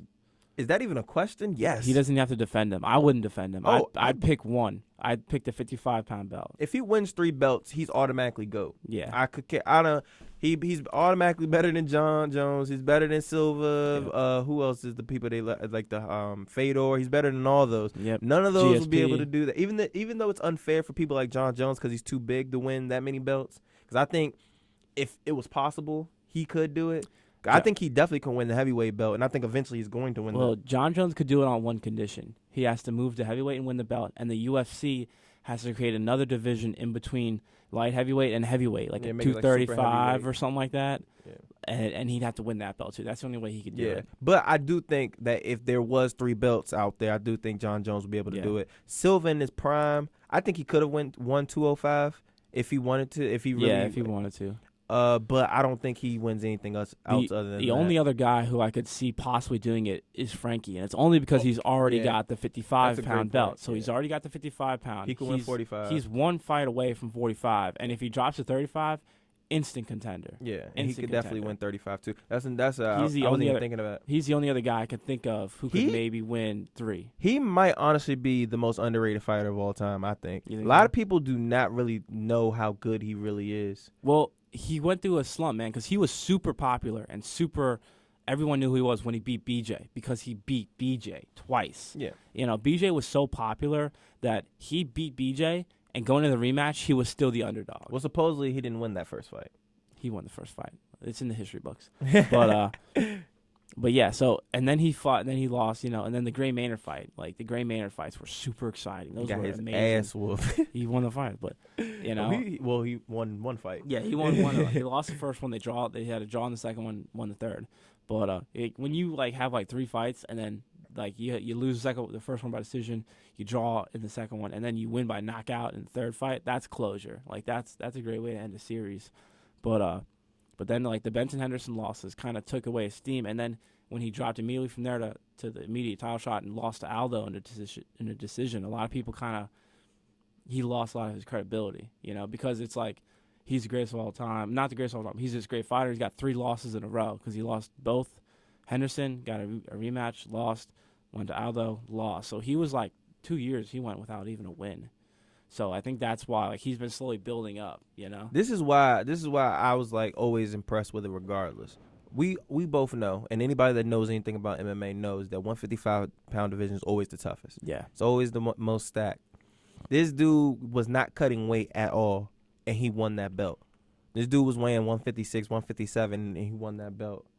Whereas in you have people you're fighting people like 20 pounds bigger than you. Oh yeah. And Benson, that literally was a fight where the guy's just too big. That's the only reason why Frankie lost that fight. Yeah. Benson is just too big. And it was funny. I remember in the Benson fight, Joe Rogan was commentating. He said, I think we may be looking at a future featherweight versus a future welterweight. And look where we're at right now. Exactly. that's One's going how, 170. That's how big the size difference was. Benson is huge. And he still kept it interesting fight, even though he lost. I thought he won the rematch, man. He knocked him down. I thought he won the rematch. It was super close. Yeah. And I was saying he kept it competitive. It's not like, it was... And these are the best fighters in the world. That's what people are like don't realize. These are the best fighters in the world. There's like a 30-pound gap between you two, and this guy still kept up with him. Yeah, tit for tat. And then he goes down to 145, where is probably his best. It was probably the best decision for him. He lost to Aldo. He was an awful matchup for Aldo. Let's be completely honest. Aldo is a striker who has great takedown defense. Yeah, Aldo is eliminated known for doing great against wrestlers. Yeah, so that eliminated one of Frankie Edgar's biggest, games, which is takedowns. He can threaten it, but let's be realistic. He wasn't going to take him down, and Aldo knew that. So what did he do? He chopped his legs down. When a striker is scared to fight a wrestler, they don't throw leg kicks. That's all he did. Yeah. And he chopped him down. And once again, he kept it a fight. He actually almost won. If he would have won the 5th round, I honestly think he wins that fight. Yeah, he won 2 rounds, I think, on the judges' scorecard. So it's close. Yeah, so and the only thing that he lost was that if he wins the 5th round, he's the new champ. Yep. So he didn't get a rematch after that. But after that, he annihilates everyone. Yeah, he took out Charles Oliveira, who is a murderer with jiu-jitsu. I absolutely love him. Then he took Cub Swanson's soul. Yeah. When you tap someone out by a neck crank in the last, 3 seconds or 10 seconds of the fight, he didn't want to break his jaw. After an entire round of an entire fight of just beatdowns. And then he took BJ Penn's soul. It's like he's just been on a murderous And then he rampage. just took Chaz's soul. Yep. Like, the guy's, I didn't realize how much, of a finisher he is and how much of, just a great fighter is until you look at his resume and you're like, wow, he's actually really, really, really good. Yeah. Wow, I see why he's upset. He does deserve a title shot. He definitely deserves one. Simple and plain. His last loss was to Aldo, and he's dogged everybody else he's fought. I don't think he's been in I'm trying to think. Has he even been in a close fight since? He's pretty much dominated everybody he's fought. Hasn't been a close fight since. So he's definitely a guy that's been really, I would say, is underrated. A lot of people don't really think of. Yeah. How do you feel about the whole putting women in the pound for pound list? I never really thought about it. I don't think it's accurate. I don't like it. I don't think it's accurate at all. I think if they have their own rankings, why don't they have their own pound for pound list? Why not have a women's top 5 pound for pound? I think there is actually, but in the UFC, of course, it's not going to be a women's Ronda's pound for pound. 10 or something like that, and Holly Holmes. But she should. This is my one. Why is she higher than Holly? She just got her ass whooped by her. That's the first problem I had with it. Second, I don't like that because I feel like you're saying pound for pound. These people are. So you're saying that Holly Holm is the 10th pound for pound champ the 10th pound for pound fighter in the UFC. So right now she fights at 135. So you're telling me right now that she would beat Hannah Barrow? Yeah, it's like No. Yeah, I've got a big. That. I don't even think that's the biggest problem with the pound for pound rankings. My biggest problem with the pound for pound, I don't think women should be in the pound for pound. I That's think what they I'm should saying. have I their think own they should pound have for their pound own. rankings. But my biggest problem with the pound for pound rankings is everyone does the same shit with pound for pound rankings. They take the champs of the divisions, and they just decide what order they should be in. And then the last three guys are like former champs who are still good. That is not what a pound for pound list should be. A pound for pound list should be dominance. Like, I don't think Robbie Lawler should be on the pound for pound list. I don't. I think if he is, then he barely scrapes it. You shouldn't be on a pound for pound list if you're scraping out wins and stealing decisions, man. You know who should be on the pound for pound list? Frankie Edgar. You know who should be on the pound for pound list? Joseph Benavidez. These are guys who are dominators. They lose to one guy in the world, but other than that, they beat. That's top 3 in that list. But other than that, they beat everybody. But you get these guys, it's like whoever makes the pound for pound list, it's like if they don't have a belt, they don't get on the pound for pound list. So every pound for pound list is just what it should be is a level of dominance. It's not. It's more of just an order of champions, and then the top 10 will be the champs, and then the 5 guys will be like former champs. And I don't think that's how it be. I agree with that. I agree with the whole that it shouldn't just be all champs. Yeah. If somebody's better, their skill set is better, or just because you have a belt doesn't mean you should get on the pound for pound list, and just because you don't have a belt doesn't mean you shouldn't be considered for a high spot. That's fair. I agree with that. The only problem I have with the whole dominance thing is, let's say your style isn't necessarily for a dominating win, but you're still a great fighter. Whereas in Robbie, you may say, like you said, he squeaked out wins. But let's say he does that versus everybody. Let's say he bumps up to 185 and he fights Luke Rockhold, and he has the same exact fight that he had with Carlos Condit or something like that, where he barely scrapes a win. He's still won. So, you still have to give him respect because he still won. Yeah. At the end of the day, it is you either win or you lose. Yeah.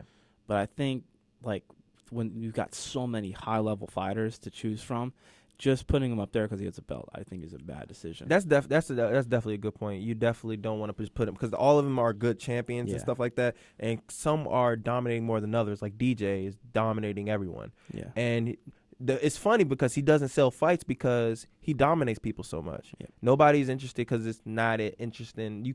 It's hard to sell his fights because everybody knows he's gonna win. Yeah, like before the Rockhold Weidman fight, Weidman was 3 on the pound for pound list, and I don't think Rockhold was even ranked, and I think that's BS. I think Rockhold should have been in the pound for pound list. I mean, look at his fights. He got caught one time by Vitor Belfort. Before that, he was untouchable. After that, he was untouchable until the Weidman fight. And you got 2 guys who I think should be on the pound for pound list, but because he didn't have a belt, he wasn't on the list. But it was like he took Machida's soul. Unfortunately, he was finished. he finished Boach in like a minute and a half. Boach couldn't even land a punch and was getting dominated by just superior grappling. Like, he looked amazing. It's like, but why didn't he have a pound for pound spot? Because he didn't have a belt. Now he does because he has a belt. Did he get any better? I think Rockhold looked worse in the Weidman fight than he has looked in the fights previous. I think, if you want to, which is a problem for Weidman, because I don't think Rockhold didn't look like he was at his best, or at least maybe Didn't because he say he said he was sick coming off fighting. But either that means Weidman was able to take him out of his game, or it means Rockhold was just legitimately not his best. But I think if you look at the Rockhold who just dominated Tim Boach, took out Costas Philippou, murdered Machida, I think he looked better in those fights than he did against Weidman. Well, of course, he's fighting a champ. So Yeah. he's not gonna look. You're never gonna look the same when you're fighting somebody that's really good. Yeah. And Weidman is really good. But I can also say the same thing about Weidman. Weidman didn't look that good either. He didn't look that confident, and he looked a little shook. My problem with him in that fight a lot of times were when he got the takedowns, he gave up his neck real easily. He was freaking me out. I remember that. Yeah. And then he was they both looked decent in the stand. They both looked kind of tired, which was one thing I was surprised. They both looked tired early in the fight. And another thing that surprised me, you're a D1 two-time All-American wrestler, and you get taken down, and you can't get up. And it wasn't like he got knocked down. He got caught with a back take, and he fell, and Rockhold, essentially Matt returned him, and he didn't even make one attempt at a stand-up. That bewildered me. You know one thing I've noticed, and maybe it's because they're smaller, but when they get taken down, like the 135, 125 pounders, like let's say when you take TJ down or you take Joseph Benavidez, it might just be Alpha Male or Uriah. they get right back They up. bounce I've up, never man. seen them like They control. hit the ground and like look at TJ versus Cruz. Cruz took him down 4 times Yeah. in that fight. How much control time did he have? Maybe 40 seconds. 40. I don't even Maybe. think he had that. Well, because the first takedown off when TJ threw the head kick and he slipped and Yeah. Cruz fell on top of him, he had like maybe 20 seconds. Oh, for real? Yeah. Okay. Other than that, but like the next 3 takedowns, he bounced off the ground. And the same thing with Benavidez. I remember Benavidez when Cruz took Benavidez down, and when DJ took Benavidez down, they Right. got Yeah. right back. And I don't, like I said, it might just be an alpha male thing because Uriah is the same way. You take him down, he gets right back up. But You it can't- shouldn't be. That's something that's taught in all wrestling rooms everywhere. When's the easiest time to get up? When As you soon get as taken as down. soon as you get- As soon as you hit the ground. Because he doesn't have a solid position of control on you. When's the easiest time for you to score back points? Right off the takedown because he's not in a decent position to defend himself. That period of time right after a score is the easiest time for either guy to score again. You know, so the fact that Weidman got taken down and made 0 attempt to stand up, and it's not like I don't know if it was conditioning, I don't know what happened, but that's something that Conditioning definitely played a factor. yeah. But I mean, to not even have the energy to stand up, I don't know. That's something that has to change for the next fight. If he gets taken down by Rockhold, he's got to be able to get up. Got to be able to get up. Well, and if he gets a takedown, not leave your neck exposed to get freaking Yeah. cranked on like a dodo bird. I didn't know what was going on with that, but that's a fight for down the road because that's not even UFC 199. What day is that? Is that like? I don't know. Because I'm not sure the exact UFC date. 200 is in July, right? I think it's like middle of the year. Like that's in itself gonna be. It'll be exciting to see who they actually put on that card. Well, I think they're waiting for like a bunch I think of these I think they're cards waiting too. so to see like who they want to put up there because they're trying to make it special. Yeah. Because it's supposed to be a new UFC arena or something like that, or like a new. I'm not too sure about that. I just think they want something to compete with UFC 100. Well, they were making it seem like there was like this new arena stuff like that they wanted to open up for UFC 200, and that's why they wanted like John Jones versus somebody, and like they wanted Yeah. like a mega card, but that is what it is. We'll see about that when that definitely happens. I'm just like a little like I guess bewildered about the whole like rematch thing because I'm just so sick of seeing them like give away these rematches so Yeah. quick, man. Well, certain guys they give away. Other guys, it's like they should do a rematch, but they do give away a lot of rematches. Like Kane gets given rematches. yeah, he always gets Yeah, they always gift wrap, and he always like, gets hurt. I think Weidman deserved a rematch, but I would rather have seen him fight someone else first. I think TJ deserves a rematch. But for the most part, other than that, I don't think Weidman deserved a rematch, but I do think TJ deserved one. I think Weidman hasn't done enough personally to get that rematch. He's won some decent fights and stuff like that, but at the same time, like you haven't held your belt long enough to really Yeah. get that well, respect. well, let's be honest. He only got the immediate rematch because of Yoel Romero. yeah, Yoel Romero, which is fine. he failed a drug test, and it turns out he failed it for over-the-counter diuretics that he was using to make weight, not for anabolic steroids or other performance-enhancing drugs. So now it's like, what do you do with him? But the fight's already been, the contracts have been signed, the fight is scheduled. So now you're SOL on that one. You're Yeah. just stuck. So I don't know what Romero's gonna do, but the thing is, he was essentially next in line for a title shot. What happens if Jacare destroys Vitor? Jacare is going to be campaigning for a title shot. No, he just lost. No, But, dude, this is how the UFC works, man. Like, it takes one. Like, when you're a top-tier guy, you get one fight win against another top guy, and people are campaigning for title shots. Look at Tyron Woodley. He's campaigning for a title shot off a split decision win off, like, a number guy who's ranked 15. Come on. Like, yeah, well, hey, I think Yoel should fight again before the title shot.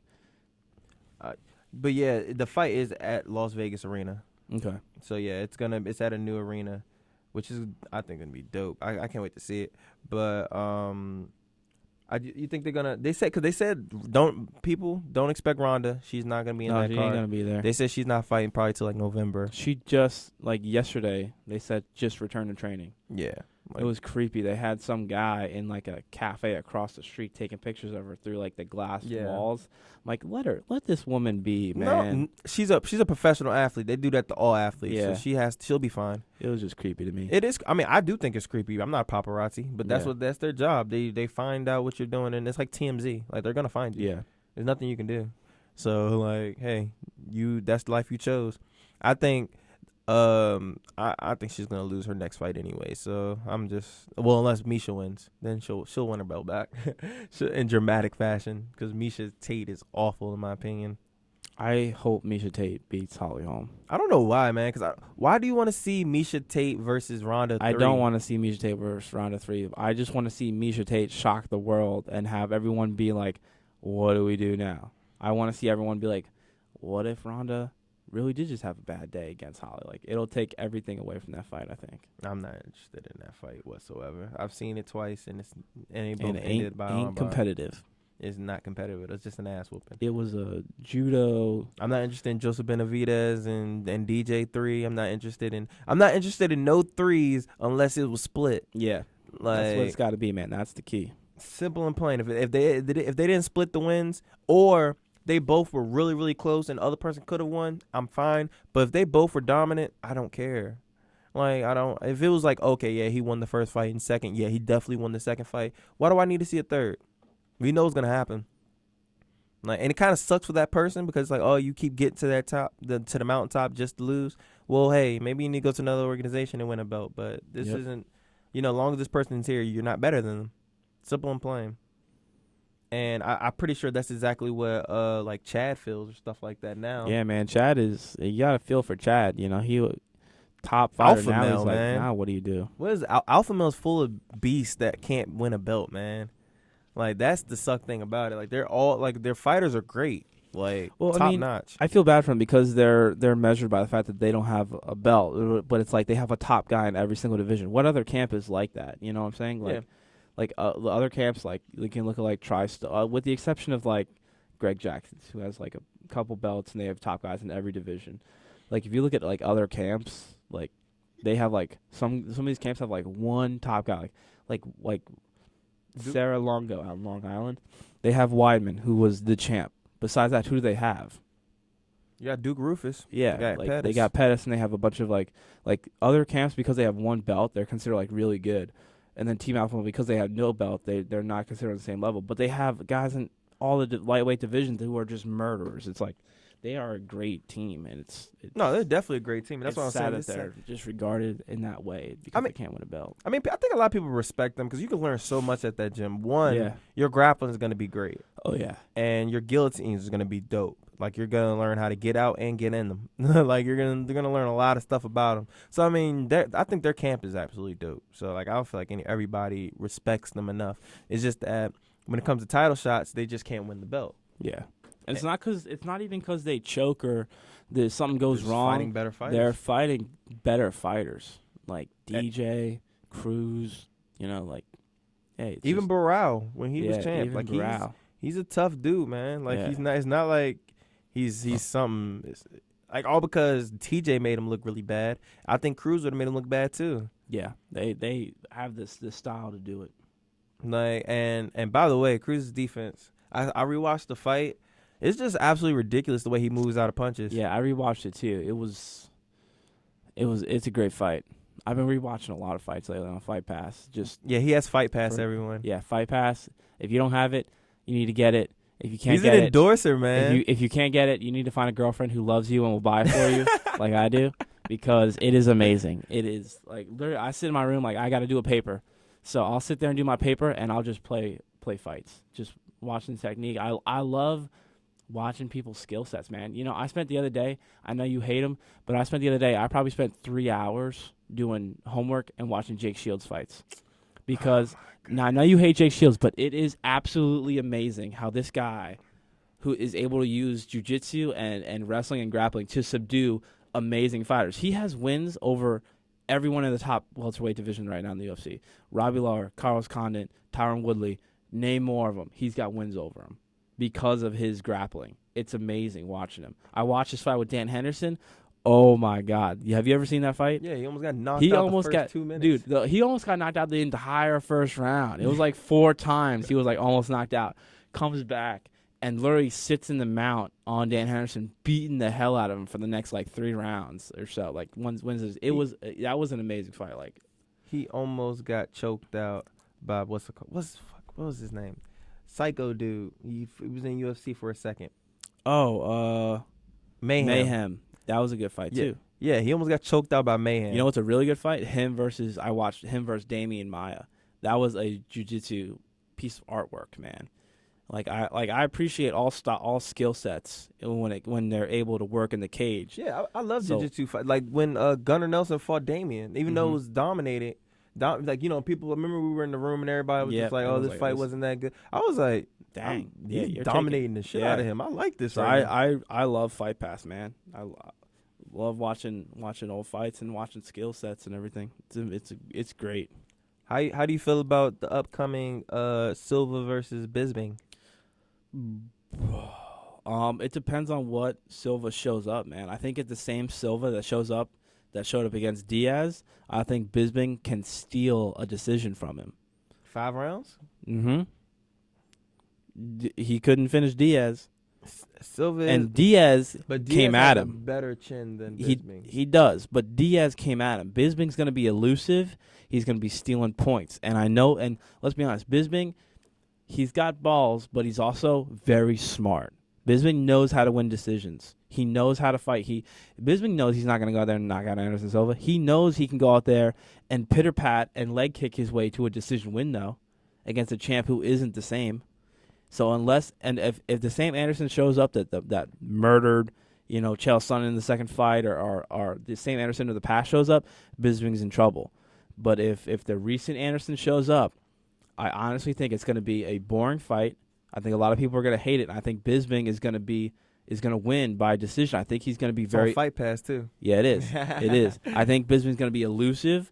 I think he's going to score points, and I think he plays a game plan and wins that fight by decision. If the bad Silva shows up. I think with Silva, it was more so getting confidence on that leg again. Yeah. And I feel like we'll see him be a It lot may more be. active. We may see him come out looking to murder Bisping. Yeah, and plus he's been out for a year now. Yeah. And, his leg is completely healed. His leg is fine. So now I think we're going to see what we're going to get for the future Anderson Silva. Yeah, I'm excited to see how that fight goes. Yeah, I know. That's why I was hype about this fight, because I didn't want them to give him somebody who was like a killer, like none of the top 4 to 5 guys. He gave somebody like Bisping. Bisping is a great matchup because we're going to find out exactly what we're going to get.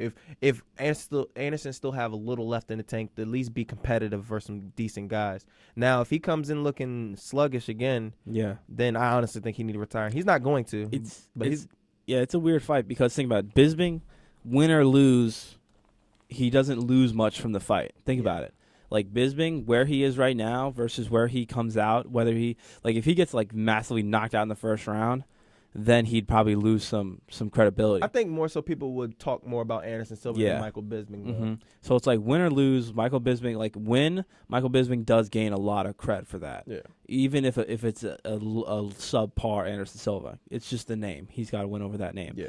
But I think if he loses, I don't think he really drops very far. No. You know? People are going to sit there and say Anderson Silva's back or Anderson Silva's got exactly. They're because everybody know from a skill point, Anderson Silva's the better fighter, period. Yeah.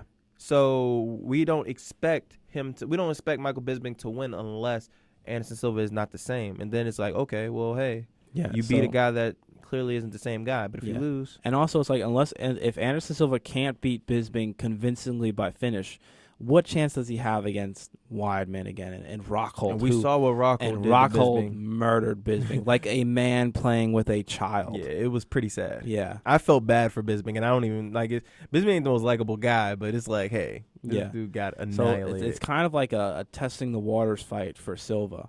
Who knows? Maybe he's looking to go out on a win. I don't know. I hope he retires. He's Yeah, 40 we'll years see. old, man. Yeah. I feel like this isn't a sport where you want to really be in too long. I just want to hear him say, Luke is champion now. Luke is champion now. Like when he lost to Chris. Chris is champion now. I know, no fight for belt. No, I don't want the belt no more. No more title fights. I'm like, all right, Anderson, why are you still fighting then?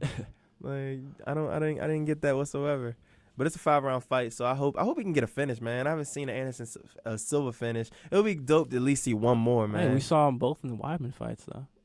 First of all, that second one was absolutely disgusting. Yeah, well, Okay. I thoroughly enjoyed it. I know you did. The only person in the freaking Hooters that was yelling in there, yeah, break your great moment. fucking leg. I remember Ike's face when I was yelling was like, Like he was like horrified that I was like super excited. Yeah, about because that. everybody in there was eating and stuff. Everybody was like disgusted. Anderson just broke his freaking leg, and everybody was like, oh my god. I was screaming at the top of my lungs. Now, and I was like, you gotta understand, Weidman is probably my favorite fight in the UFC. New That's York, his favorite fighter. Yeah, New York. We stick together. Guy lives half an hour away from my house. You know, I love his attitude. I love his style. I think his style matches with my style a lot. You know, not afraid to stand and bang, but his wrestling is dominant.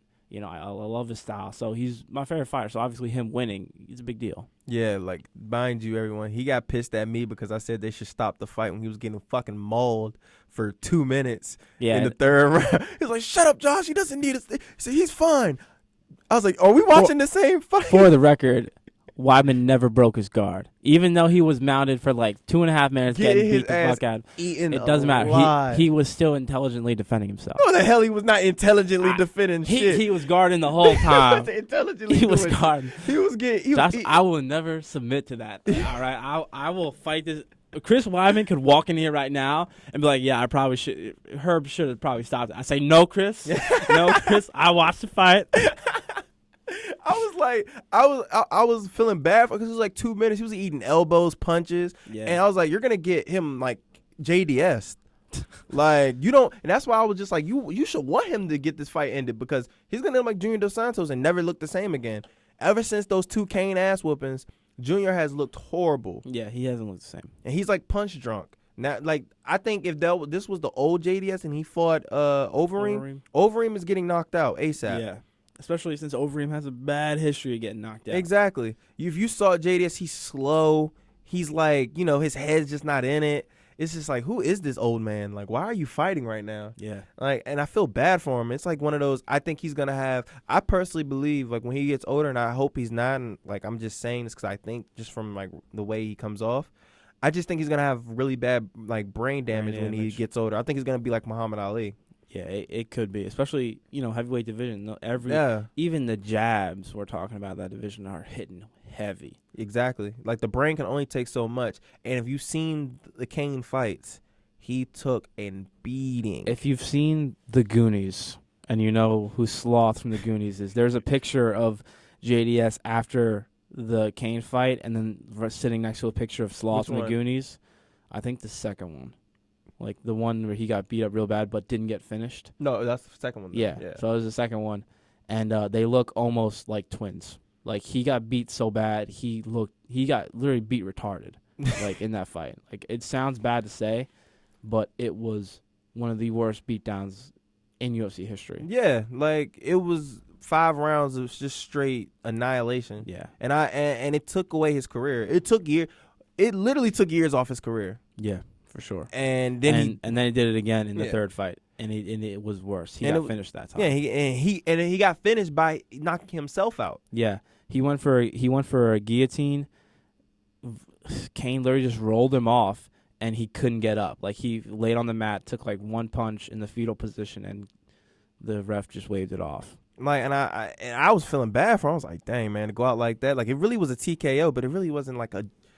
It was like a death by just conditioning almost. Conditioning and punches to the face. Yeah, he literally beat the conditioning out of him without knocking him out.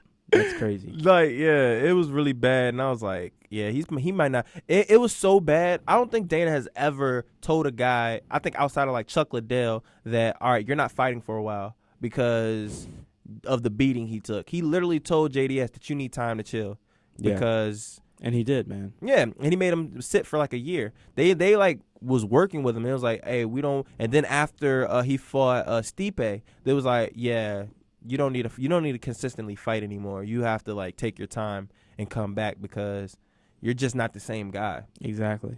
Like he's gotten worse and worse in every single fight, and it really sucked because JDS was a great fighter, man. If anybody was like the Mike Tyson, he was like the Mike Tyson of that heavyweight division. He was knocking everybody out. Dude, look at our current champ, Verdum. He knocked Verdum out with an uppercut. From hell. He hit him so hard, his ears flapped like the wings of a bird, man. And he did a split. Yeah. Like that was the guy legendary. hits with cannons, man. And I still think he could have beat him if he wasn't as punch drunk as he was. I'm not. I do not like Fabricio, man. I don't like him either. He's a nice guy, but I don't. As a fighter, I think he's so overrated. One of my friends, Brian, he is so high on him. He thinks he's like that good. It was weird when I heard he pulled out of the fight versus Stipe. I was kind of figured he doesn't want to fight Stipe, but then I was listening to Joe Rogan. He was talking about it, and he was saying that's not in his nature. Think about Fabricio. Like, he fought Fedor when Fedor was undefeated. He fought Overeem when Overeem was still Overeem. Steroid Overeem. Yeah, like he has no history of pulling out against of fights because he's worried. So, and if he did, why Stipe? It's not like like Stipe is an animal, but it's like Stipe ain't Fedor. It's and not. Overeem. Yeah, it's not in his.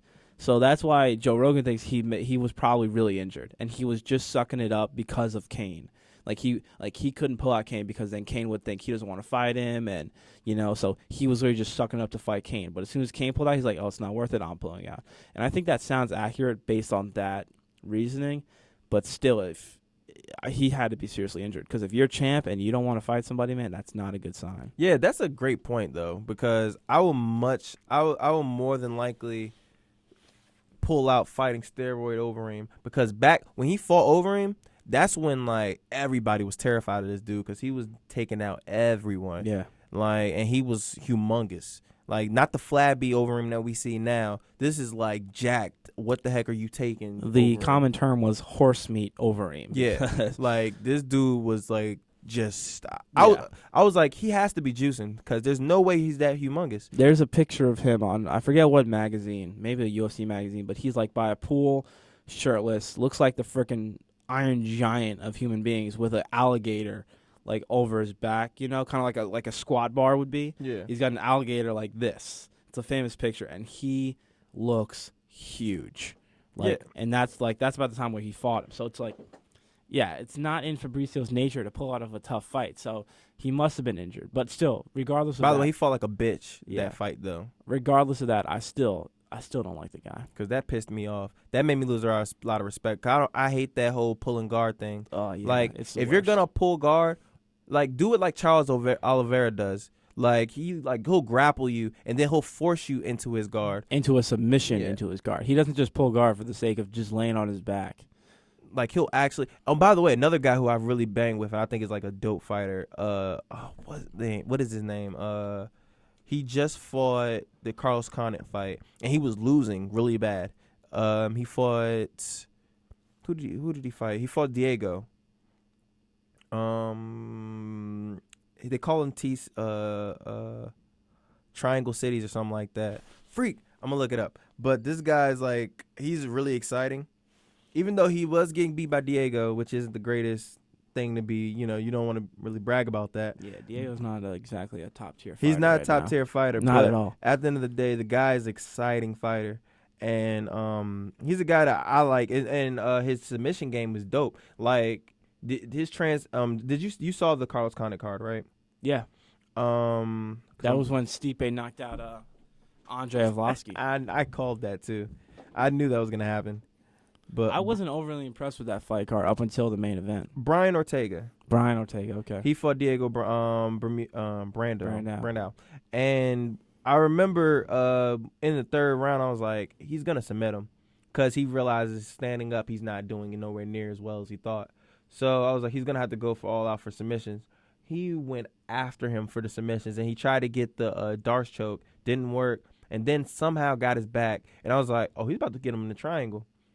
And my boy was like, no, he's going to try to get him with a guillotine. I was like, watch him try triangle. Triangled him. That's all she wrote. And everybody was like, oh, my gosh. I was like, I told you, son. Like, his ground game, because he trains with the Gracies. Yeah.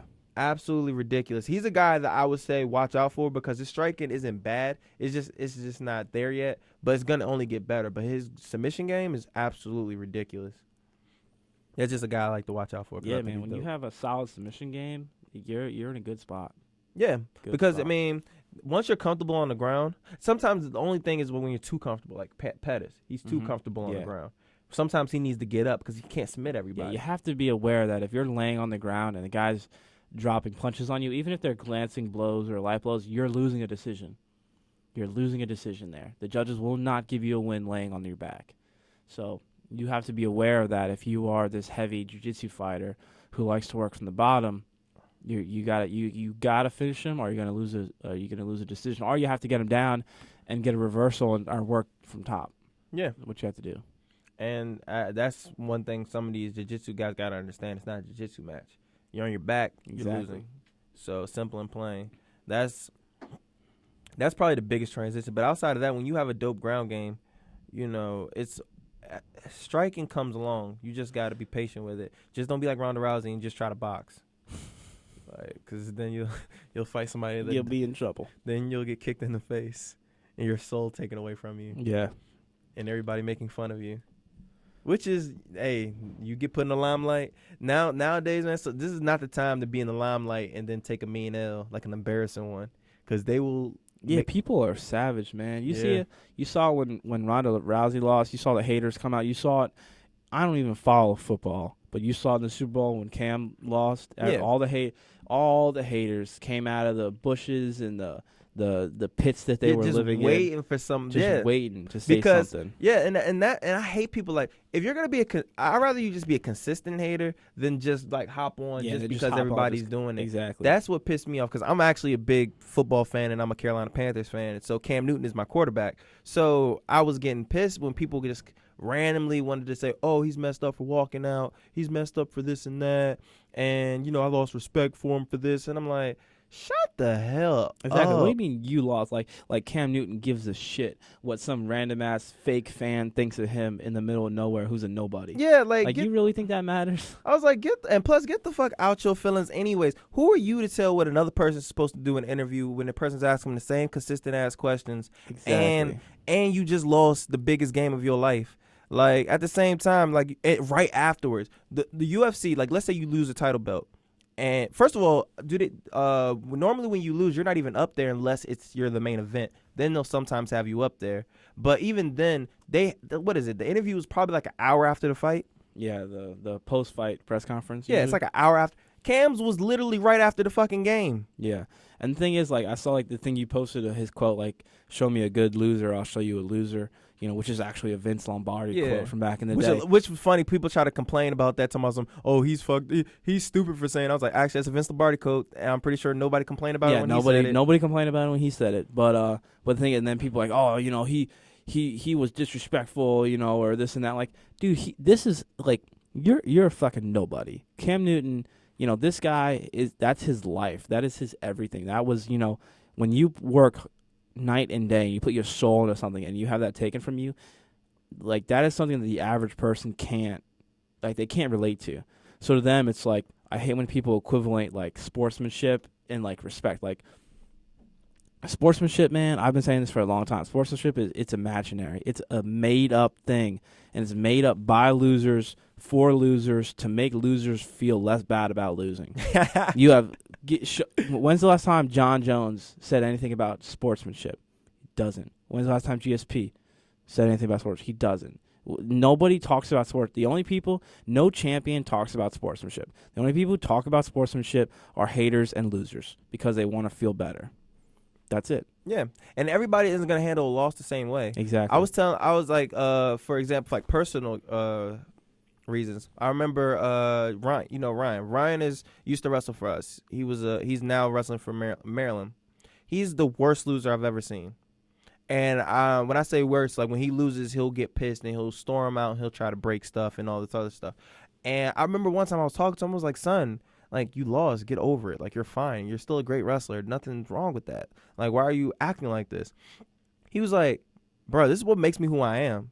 This is why I'm a good wrestler. I just hate losing. I legitimately don't like it. And if I was okay with it, I wouldn't be the guy that I am now. Exactly, man. I feel the same way. You can't be successful. You can't be a champion and at the same time be okay with losing. It has to be revolting to you. The idea of losing is just disgusting to me. Yeah. I can't stand it.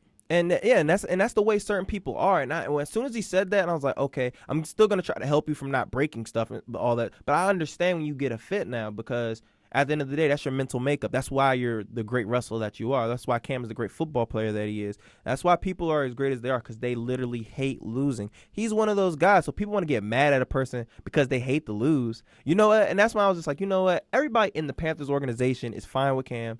And you know what the GM said about the people that were like, they asked him about how did Cam handle? You know what they said?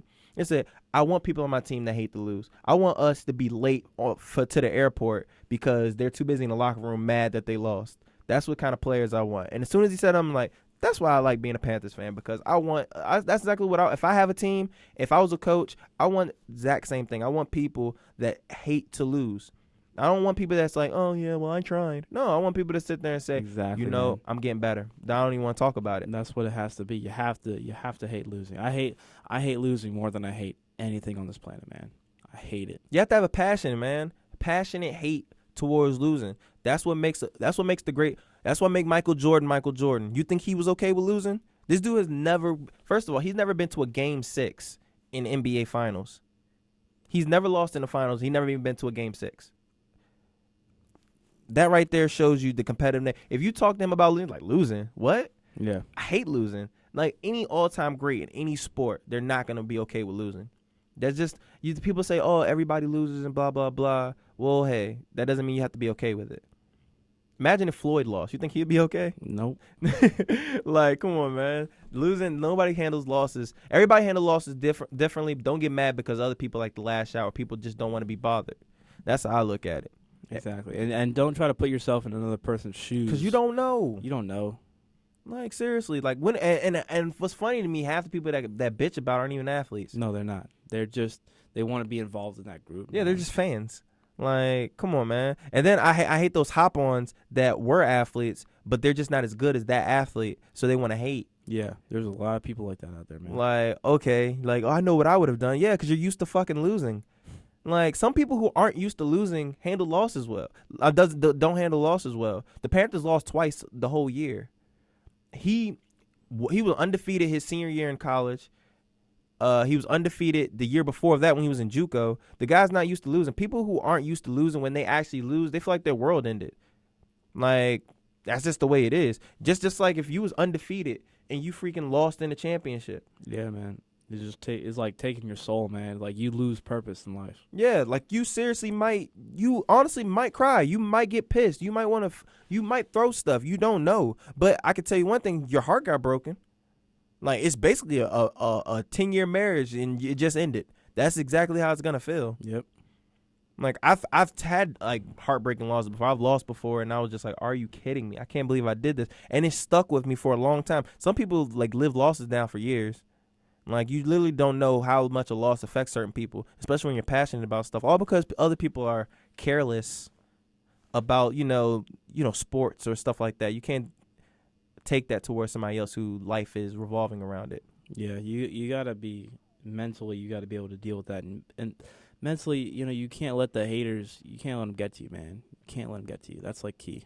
But that's what we live in nowadays, social media, where we try to dictate and try to tell people what they should do. Yeah. Like, oh yeah, Rhonda, you should have touched gloves. Oh, Rhonda, you should have done this and that. I'm like, she didn't have to fucking touch gloves. Like I said, I don't really care for Rhonda, but at the end of the day, if you don't want to touch gloves with nobody, you ain't gotta touch gloves. Well, the thing about touching gloves is it's not done that common on a professional level, but on the amateur level, I can tell you, I'm instructed by my coach not to touch gloves because the actual motion of touching gloves, other than when the ref pulls you into the center to talk, like you can touch gloves there and you're fine. I'll touch gloves there. But when they go back to corner, like the round starts to go out there and usually people will touch gloves. Yeah. You don't do that in amateur because it's not official and people throw crazy shit off that glove touch because you let your guard down for a second and they attack you. Colton Smith did it in The Ultimate Fighter, and he took a lot of heat for it. But I remember that. But that's common on an amateur and a low-level pro level because guys are they're looking for an advantage, and they'll let you put your guard down, and then, boom, they'll attack. So my coach instructs me, do not touch gloves at the start of the rounds. Don't do it. You're putting yourself in danger. You can touch gloves at the start of the fight. You touch gloves at the end of the fight. You be professional both at the end and the beginning, but in the middle of the fight, you're out there to murder him. There is no touching gloves. So for me, when people say like, "Oh, I didn't touch gloves," that doesn't mean anything. That's just haters. I feel you. I feel you. But I mean, like I said, it didn't matter if she touched gloves or not. She'd have got her ass knocked out. That really didn't play a part in it. So, I don't think she was like, oh, yeah, I'm definitely going to knock you out now. No, she was just like, okay. Right? whatever. Oh, this bitch didn't touch gloves. Like, I can't believe this bitch ain't just touched my gloves. Now I got to fuck her up. Yeah. I was going to let you win, but now I got to beat your ass. Like, no, she was planning to beat her ass regardless. It's a fight. yeah. That's like the thing, like biggest misconception. Who says this? Chell? At the end of the day, we're fighting. Like, that's what this is. It's a fight. Yeah. I love when that video sent me of Dominic Cruz. She's like, I'm sorry. I said some mean things and I hurt your feelings, but it's a fight. I did a lot more than hurt your feelings tonight, TJ, so deal with it. Like it's true, man. I hate when people get upset about, like, trash talk and all that stuff. Like, it's a fight. Like, what do you... Yeah, like I said, I didn't do some nice things to you in the Yeah. cage. You didn't do some nice things to me. It's that's the most factual thing. People want to make this some sort of, like, honor or combat. No, this is a fight, man. Yeah. This is a brutal Like, fight. why do we fight? Like, what? Like, fighting is one of the most natural things we do as humans. Why do we do it? Because we're mad, more than likely. Yeah. Like, seriously, that's the reason why. It's not well, in some ways it's a respect thing, but normally it's just because you're upset. Because you want to be better, man. You want to dominate another human being. Yeah, like, I mean, at the end of the day, it's a physical thing, and there's gonna be aggression, and especially with men, it's testosterone. So of course, it's gonna be a lot more negative than positive because you're fighting. Yeah. You're trying to hurt this dude. Like, you're not trying to permanently hurt him, but you're definitely trying to knock his lights out or break his arm. Simple and plain. So I hate that whole, like, oh, let's be nice and all this goody two shoes. Like, that whole, like, when TJ was just like, yeah, man, I didn't really care for him. I didn't care for his trash talk. He hurt my feelings. Like, suck it up. I was like, stop being a little bitch about it. So Yeah. what? The only reason why, I guess, because he's not in the limelight, and Barrow doesn't speak English, so you couldn't hear what the hell he was saying. But yeah, you're fighting American. They're gonna say what they can do to you. Oh, yeah. Like, they're bringing you in here to sell a fight. He did nothing to try to sell that fight. He was just like, man, I don't care. I'm just gonna fight, man. Well, I'm hey. a good fighter, and he's got some good movement, but me and Bang, Bang Muay Thai, hoo-ha. Bang Muay Thai. And What about your fiber? No comment. no, hey, we're still cool. I don't know why people trying to bro this Dude, out the there. funniest moment was when he showed up on The Ultimate Fighter and Conor, like, in his face, like, you're a snake in the grass, and he just kind of stood there. He looked like if a kid went on, like, a field trip and lost his mom, and he just kind of, like, stood there, like, not looking, like, not knowing where to go or what to do. Yeah. That was the look on TJ's face when Conor McGregor called him out. Like, he does not do well, like, with the whole being, like, vocal and stuff. Like, he's not very articulate Yeah, at he all. pretty much showed that he's a dry person, like, Yeah. personality-wise. He's not that much of an outgoing guy. He's not. Because he doesn't know how to really, like, I don't even think he can throw insults if he wanted to. Like, he just seems awkward. Yeah. And it's funny because you remember the last practice I went to, coach had me dying because he said something about a snake in the grass. Oh, yeah. And I was like, and it was funny because me and Josh, we both was looking at each other like, snake in the grass. Snake in the grass. Said, oh, he's a snake in the grass. There's a snake in the grass right there. Look at him. Every time I hear snake in the grass, I automatically think Connor. And he just makes everything that, or when I hear da da da da da, it's the motherfucking T-O-double-G. I saw that video. That was Connor funny. is like, I can't help but to like the guy. Like, sometimes I'm like, he says a little too much, but he's a funny dude, man. Like, yeah. and he backs up what he says. Like, you have to respect him. You may not like him, but you have to respect the guy. And he's right, man. Like, he has made, like, predictions. Like, when he after he coached the Ultimate Fighter, he was talking like before he coached the Ultimate Fighter, he did an interview with Uriah Faber, and he told Uriah Faber that TJ's going to betray you. He's going to leave you. Watch out. And what happened?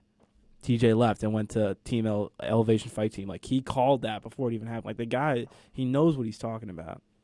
He got some, like, he probably got some, like, some people in all places. That's probably what it is. The spies. Got to find some people with some Irish accents in Alpha Male Gym, and then be like, yeah, that's Connor's boy. You got to leave.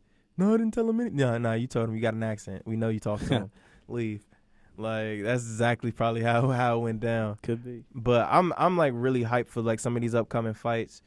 And Yeah, it's you got a lot of good fights coming up. a lot of good fights, and it's always good to see fights. Like, your wrestling season's going down. So Got it's a coming month to left, an end. man. Got 2 a weeks month. till conference, 2 weeks till nationals. What's conference? What's the day?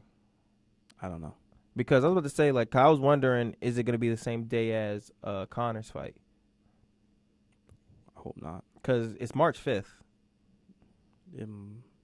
No, it's not March 5th. Okay. Because I was thinking that might either be. Because conference is, not national championships is March 10th, and there's 2 weeks in between conference and nationals. So Conference is. Oh, snap. So you're going to. Hold on. So y'all probably going to leave, like, the next day then. Oh, no, or probably. No, you said the 10th. So y'all probably going to leave, like. the 8th. Like the 8th. Yeah. So, okay. That's cool. 'Cause I was about to say, I didn't know if I was going to have to be at the bar at No, 'cause B-Dubs. You said Connor's fight. So Connor's fight is on Saturday, Yeah. which would be the 5th. We leave on Wednesday, so Sunday would be the 6th, Monday the 7th, Tuesday the 8th. So we'll probably leave on the 9th or the 8th or something like that. Yeah. Yeah. So that would be cool because we definitely got to watch that fight. I'm yeah. hyped for that fight. Might get a new lightweight champ. And Dude, I'm hyped either way, man. I'm hyped either way. Because Yeah. think about, like, Connor, he loses with the loss, but he's still the 45-pound champ with the loss. So it's like, I don't lose either respect way. for him. If he gets his ass whooped or he loses, I'm honestly not gonna sit here and be like, oh my god. yeah, that doesn't even mean he can't be successful at lightweight. That's one loss against the clear-cut number one guy in the division. I don't know about how clear cut. You don't think he's a clear-cut number one guy at 55? No. You're talking about Khabib. Yeah. Man, Khabib hasn't fought in too long, but man. he dogged the hell out of RDA. It's true. It's So true. I can't sit here and just give him all credit without, he still has a loss he hasn't avenged. Now, if it was one of those, like, because TJ, he was another guy that had a loss that he didn't avenge. It was Rafael. And, I mean, I still would have called him clear cut because Rafael hasn't been active either. Yeah. But Khabib, he's just beaten everyone. He hasn't lost yet. Yeah. So it's 22 or 23 now or something. yeah, and he's beaten everyone. So it's kind of hard for me not to give him that. But I understand what you're saying. He's definitely still, like, the champ. Yeah. And nobody else is better than him outside of maybe Khabib. Yeah, that's for sure. So, like I said, if he loses, I mean, hey, he loses. I'm going to be like, hey, you're still a dope-ass fighter. You still knocked out Jose in 13 seconds and ruined my life. So, I mean, I have to pay you respect. But we'll be back next week. Yeah. I think next week is the Cowboy versus Cowboy fight. Yeah, I'm So- excited for that. Yeah, I'm hyped for that, too. That's going to be a good Because fight. the Brazilian Cowboy, he fights, man. He brings it for sure.